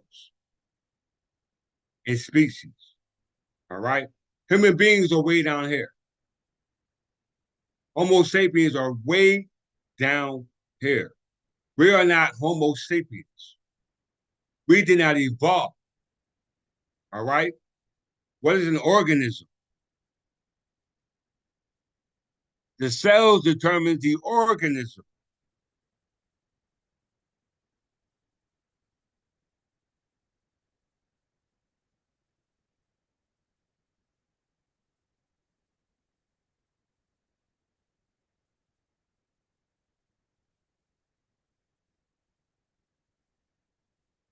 Organism. An organism is defined as a medical dictionary as a living thing that functions as an individual. Such a definition raised more problems than it solved, not least because the concept of an individual is also difficult. Many criteria, few of them widely accepted, have been proposed to define what an organism. Among the commonest is that an organism has autonomous reproduction, growth, and metabolism. This would exclude viruses, despite the fact that they evolve like organisms.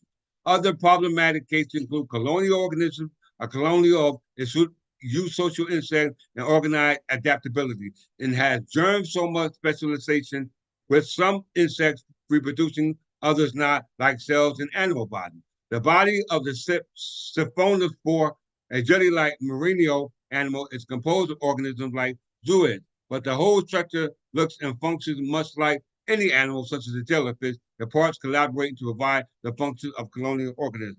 So you must understand that there's a there's a change in the organism's life.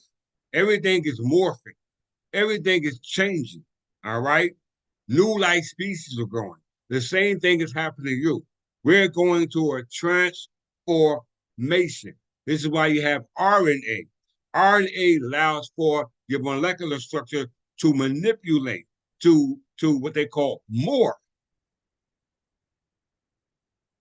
Yeah, the old gods, northern gods, all right, Thor, Loki, all of them goes back to what they call those what was that?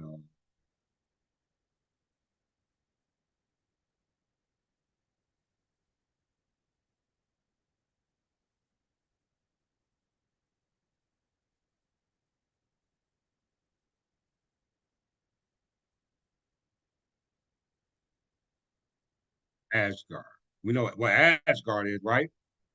We in Midgard, right? Midgard is the Earthling.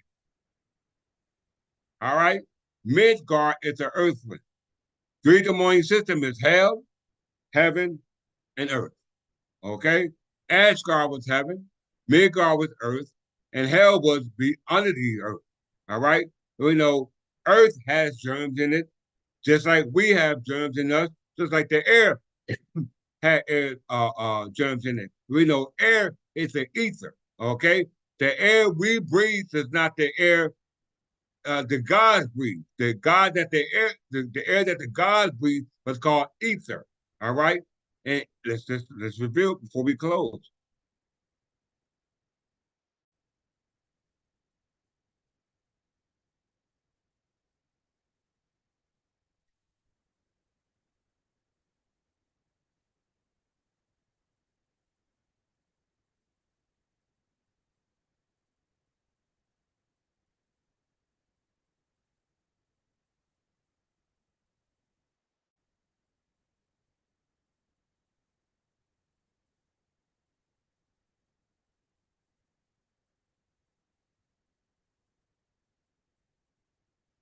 It's going to be in closing.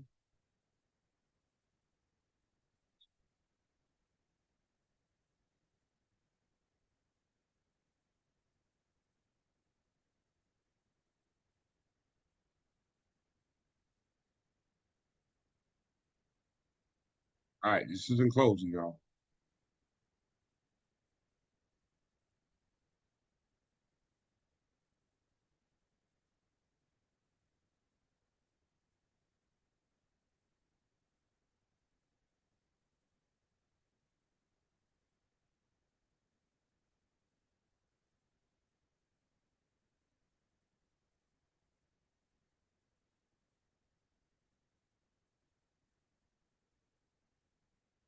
You know, Africa was called Ethiopia. Ethiopia was based upon the Libyans, and the Libyans were called the Berbers, right?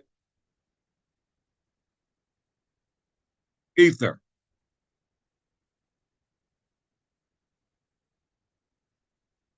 We talk about antimatter. Ether is antimatter, not matter. Okay? Light. According to the ancient medieval scientists, it said medieval scientists, y'all. Did you hear that? According to the medieval scientists, alternative spelling include ether, aether, and ether, also known as the fifth element or quintessence. It's a material that fills the region of the universe beyond the terrestrial sphere. So we're in the terrestrial sphere. We breathe oxygen, air, what else? Nitrogen, but ether is not within this sphere. All right. Fire, earth, water, air are the elements that were subject to the terrestrial sphere, which we're composed of. But that's not what we're made of. We're made of ether. The concept of ether was used in several theories to explain several natural phenomena, such as the propagation of light and gravity. Remember, through transduction, which is light being received through the physical body, our way of transduction, and we internalize that through our somatic nervous system, which is our nerves, which is internalized through the physical brain, which is internalized by the mental brain, which is the projector of what we see with the physical based off thought. All right. You can see it based off just thinking. Okay. What it said, what a man thinketh, so shall it be. All right. The concept of ether was used in several theories to explain several natural phenomena, such as the propagation of light and gravity. So when we talk about light and gravity, we're talking about the special theory of relativity and general theory of relativity. You know, gravity has to deal with gravity, i.e. matter, and light dealing with ether, i.e. antimatter. And in the late 19th century, physicists postulated that ether permeated space. All right, you hear that? Before matter, there was an empty space that was occupied by something. All right, providing a medium through which light can travel in the vacuum. All right, that's transduction. But evidence for the presence of such a medium was not found based off them scientists. Why? Because they didn't know that that essence was is made is what we're made of. Okay, let's go to the mythological origins of ether. The word is a Homeric Greek, means pure, fresh air or clear sky. In Greek mythology, it was thought to be the pure essence that the gods breathed, filling the space where they live, analogous to the air breathed by mortals. Did you hear that? Did you hear that? When the gods breathe ether, which is symbolic of the air breathed by mortals within the terrestrial sphere. Okay? All right. We know air is what? H2O, hydrogen and oxygen. All right. The body's made of 7% water. Okay. There's a reason for that. All right. It helps in the transition from physical to spiritual, which is back to your etheric state, which you arrive from. But that takes you knowing your cellular lineage from which you came. All right. And not from an understanding as an organism. All right, because the organism came along with creation just like everything else. But everything comes from the source from which it came, perfect from the source from which it originated, yet not known, but yet to be discovered. Okay, each is related to incinerate and translate to burn, to shine, related to the name Ethiopians, or Ethiopia meaning people with burnt black facades. Did y'all hear that, y'all? Burnt black facades. Okay? Let's deal with it from a classical element, or what we call ether theories, right?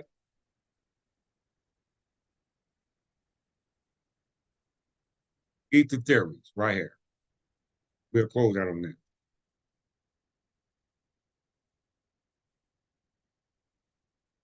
It's out. Ether theories. By 18th century physics development, physical models known as ether theories made use of similar concepts for the explanation of the propagation of electromagnetic and gravitational forces. As early as the 1670s, Newton used the idea of ether to help match observation to strict mechanical rules of its physics. The early modern ether had little in common with the ether of classical elements from which the name was borrowed. These ether theories are considered to be scientifically obsolete as the development of special relativity showed by a macro equation, entity constant matter, energy matter, constant speed of light, which deals with ether, all right, antimatter. Do not require the ether for the transmission of these forces. Einstein noted that his own model, which replaced these theories, could itself be thought of as ether, as implied that the empty space between objects had its own physical properties. Disqualified. I did lessons on the stones going back to Tony Stark, dealing with the Iron Man. All right, those who don't understand it, go watch those videos. All right, I break it all down. Despite the early modern ether models being superseded by general relativity, which we're subject to now, occasionally some physics have attempted to reintroduce the concept of ether in an attempt to address perceived deficiencies in current physical models. One proposed model of dark energy has been named quintessa by the proponents in honor of the classical element. This idea relates to the hypothetical form of dark energy postulated as an explanation of observation of the accelerated universe. It has also been called fifth fundamental force. That's talking about moving to fifth, fourth dimension, the black hole.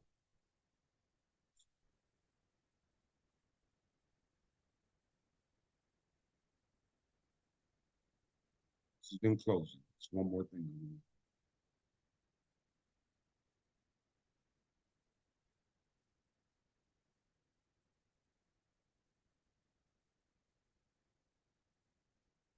One more.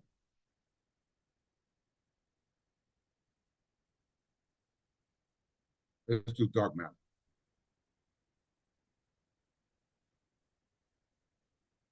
Oh, not dark matter. Etheric body. Let's do that. And closing in. Let's see, y'all. Oh, before we do that, let's look up the word ethylene. Ethylene. You hear the word A-E-T-H-E. Ethylene, ether, noble family, ethyl. Ethyl is a gas. All right. Ether is a gas, y'all. Did y'all know that? Let's see. Ether.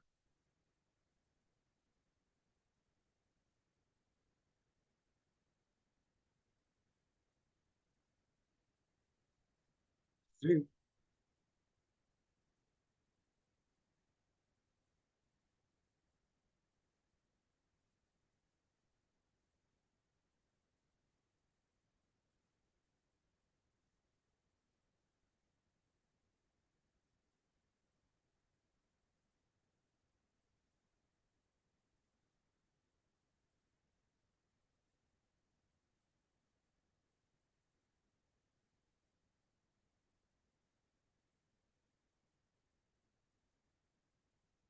Look.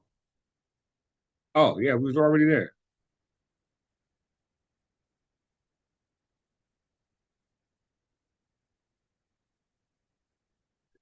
Already looked at that. We already did that. Okay. All right. So let's go back to affluent. Affluent.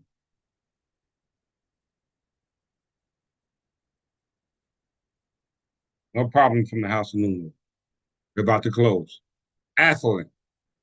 Atheling, also spelled Atheling or Etheling, was an Old English term used in Anglo-Saxon England to designate princes of royal dynasty who were eligible for kingship. That's called Wittenmont.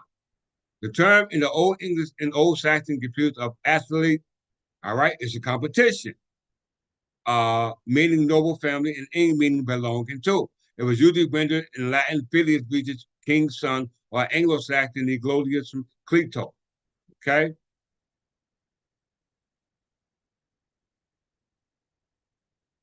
Let's look up the word ethel.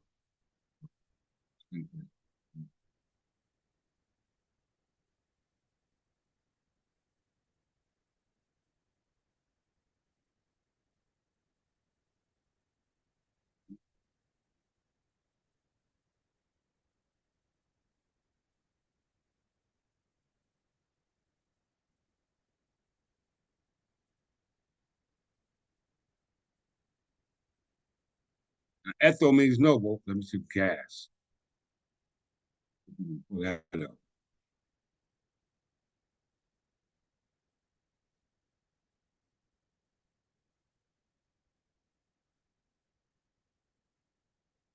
Ethanol.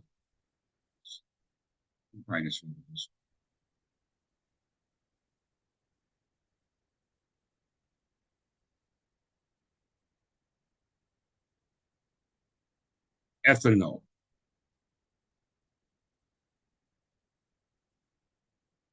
Ethanol.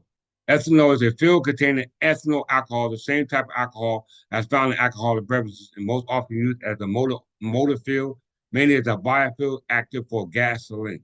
All right, so it has the property. It also has the spelling of the name, noble. All right, we know gases are called noble gases.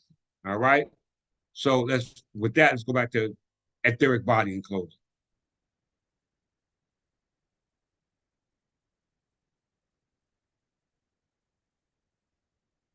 In theosophy, the etheric body or ether body or aether. You hear that? Y'all see that?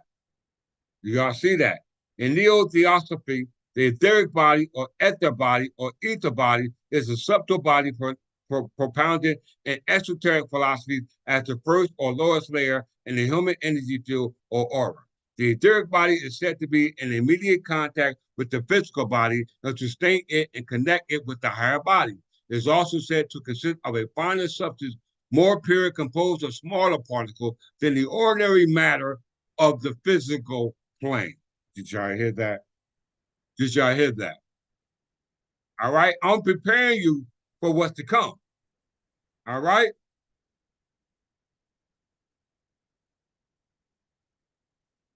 The classical element ether of Platonic or in Aristotelian physics continue in Victorian scientific proposal of luminous ether as well as the cognate chemical substance of ether. What is luminous ether? Look what that is.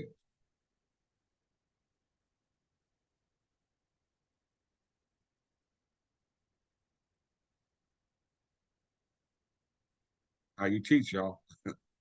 Luminous ether or ether, luminous ether meaning light bearing, was a postulated medium for the propagation of light. It was invoked to explain the ability of the apparent wave based light to propagate through an empty space vacuum through what they call uh, uh, uh, uh, I don't want to say the wrong thing, so I'm not even gonna get something that would show not be something that waves should not be able to show. The assumption of spatial plenum space completely filled with matter of luminous ether rather than a spatial vacuum provided the theoretical medium that was required by wave theories of light. This goes into what we call a black hole. Vacuum. Let's see.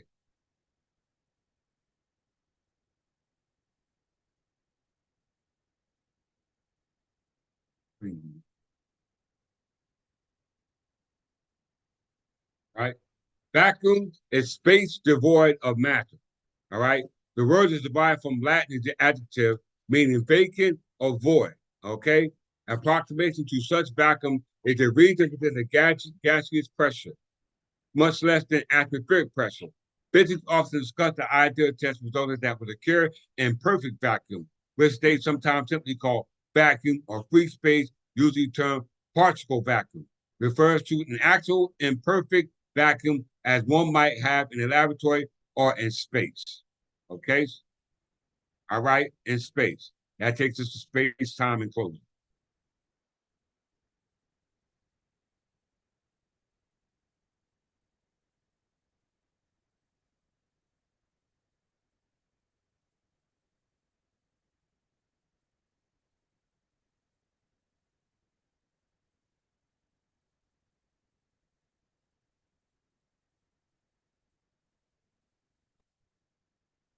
All right, listen.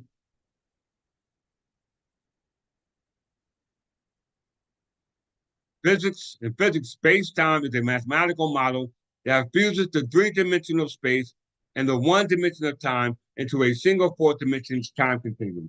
Space-time diagrams are useful in visualizing and understanding relativistic effects that such how different observers perceive where and when events are occurring. So based upon these teachings, I'm giving you ability to observe where and when events occur without actually having to leave the body. You're able to go there using your etheric body, and your etheric body is able to travel through time, okay? Through the same time continuum, through the what we call the present to the past to prepare you for the future in this what we call three-dimensional space into what we call a fourth-dimensional time continuum. All right, where the physical body cannot go because the physical body is not the etheric body. The etheric body is the body of ether, and the physical body is the body of matter.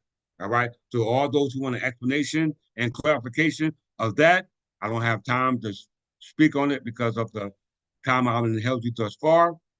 And with that, I'm going to stop my screen and leave the floor open for questions. Please make them short so I can digress and leave you as I greet you in peace. Are there any questions from the floor on anything that was said in regards to this lesson?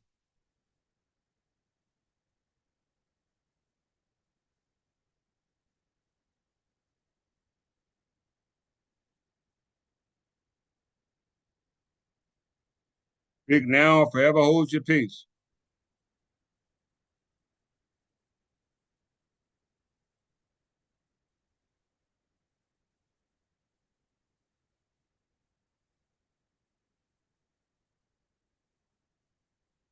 Prepare you for heaven on earth.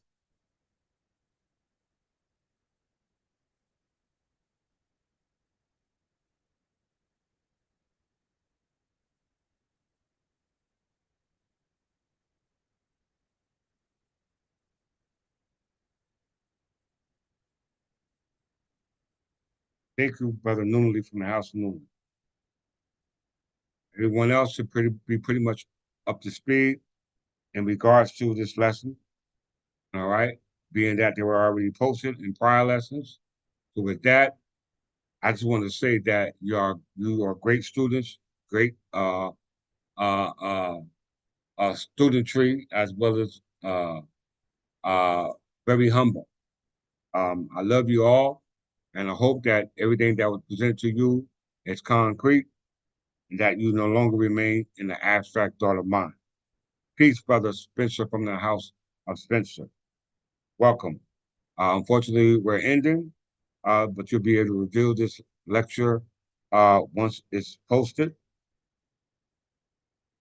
Oh, okay, all right. Great, great, great, great, great. How did you enjoy the lesson?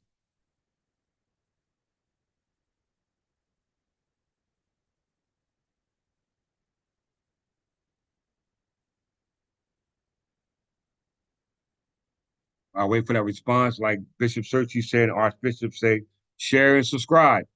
Okay, get this information out there because we are actually being called home from the wilderness to that garden where the candlesticks will ever burn. All right, no one gonna blow this light out for you. Okay, no one. Right? They better deal with me on the physical. They don't want to deal with me in the spiritual, the etheric plane, because it's gonna be hell to pay. Right? It's gonna be hell to pay.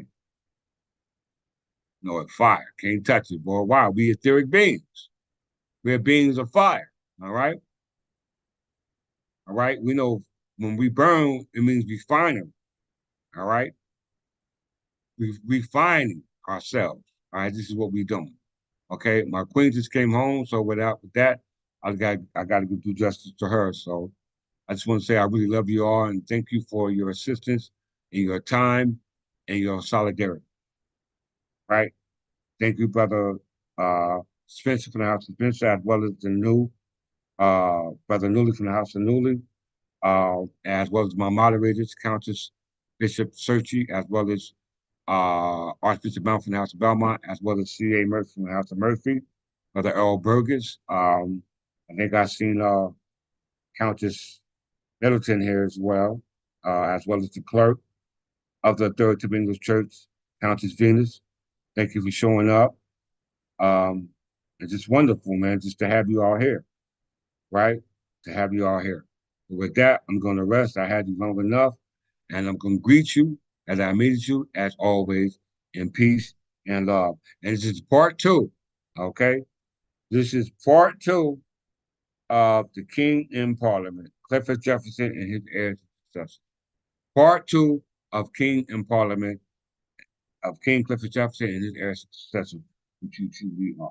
With that, we are here at the Third Dominican Church of England.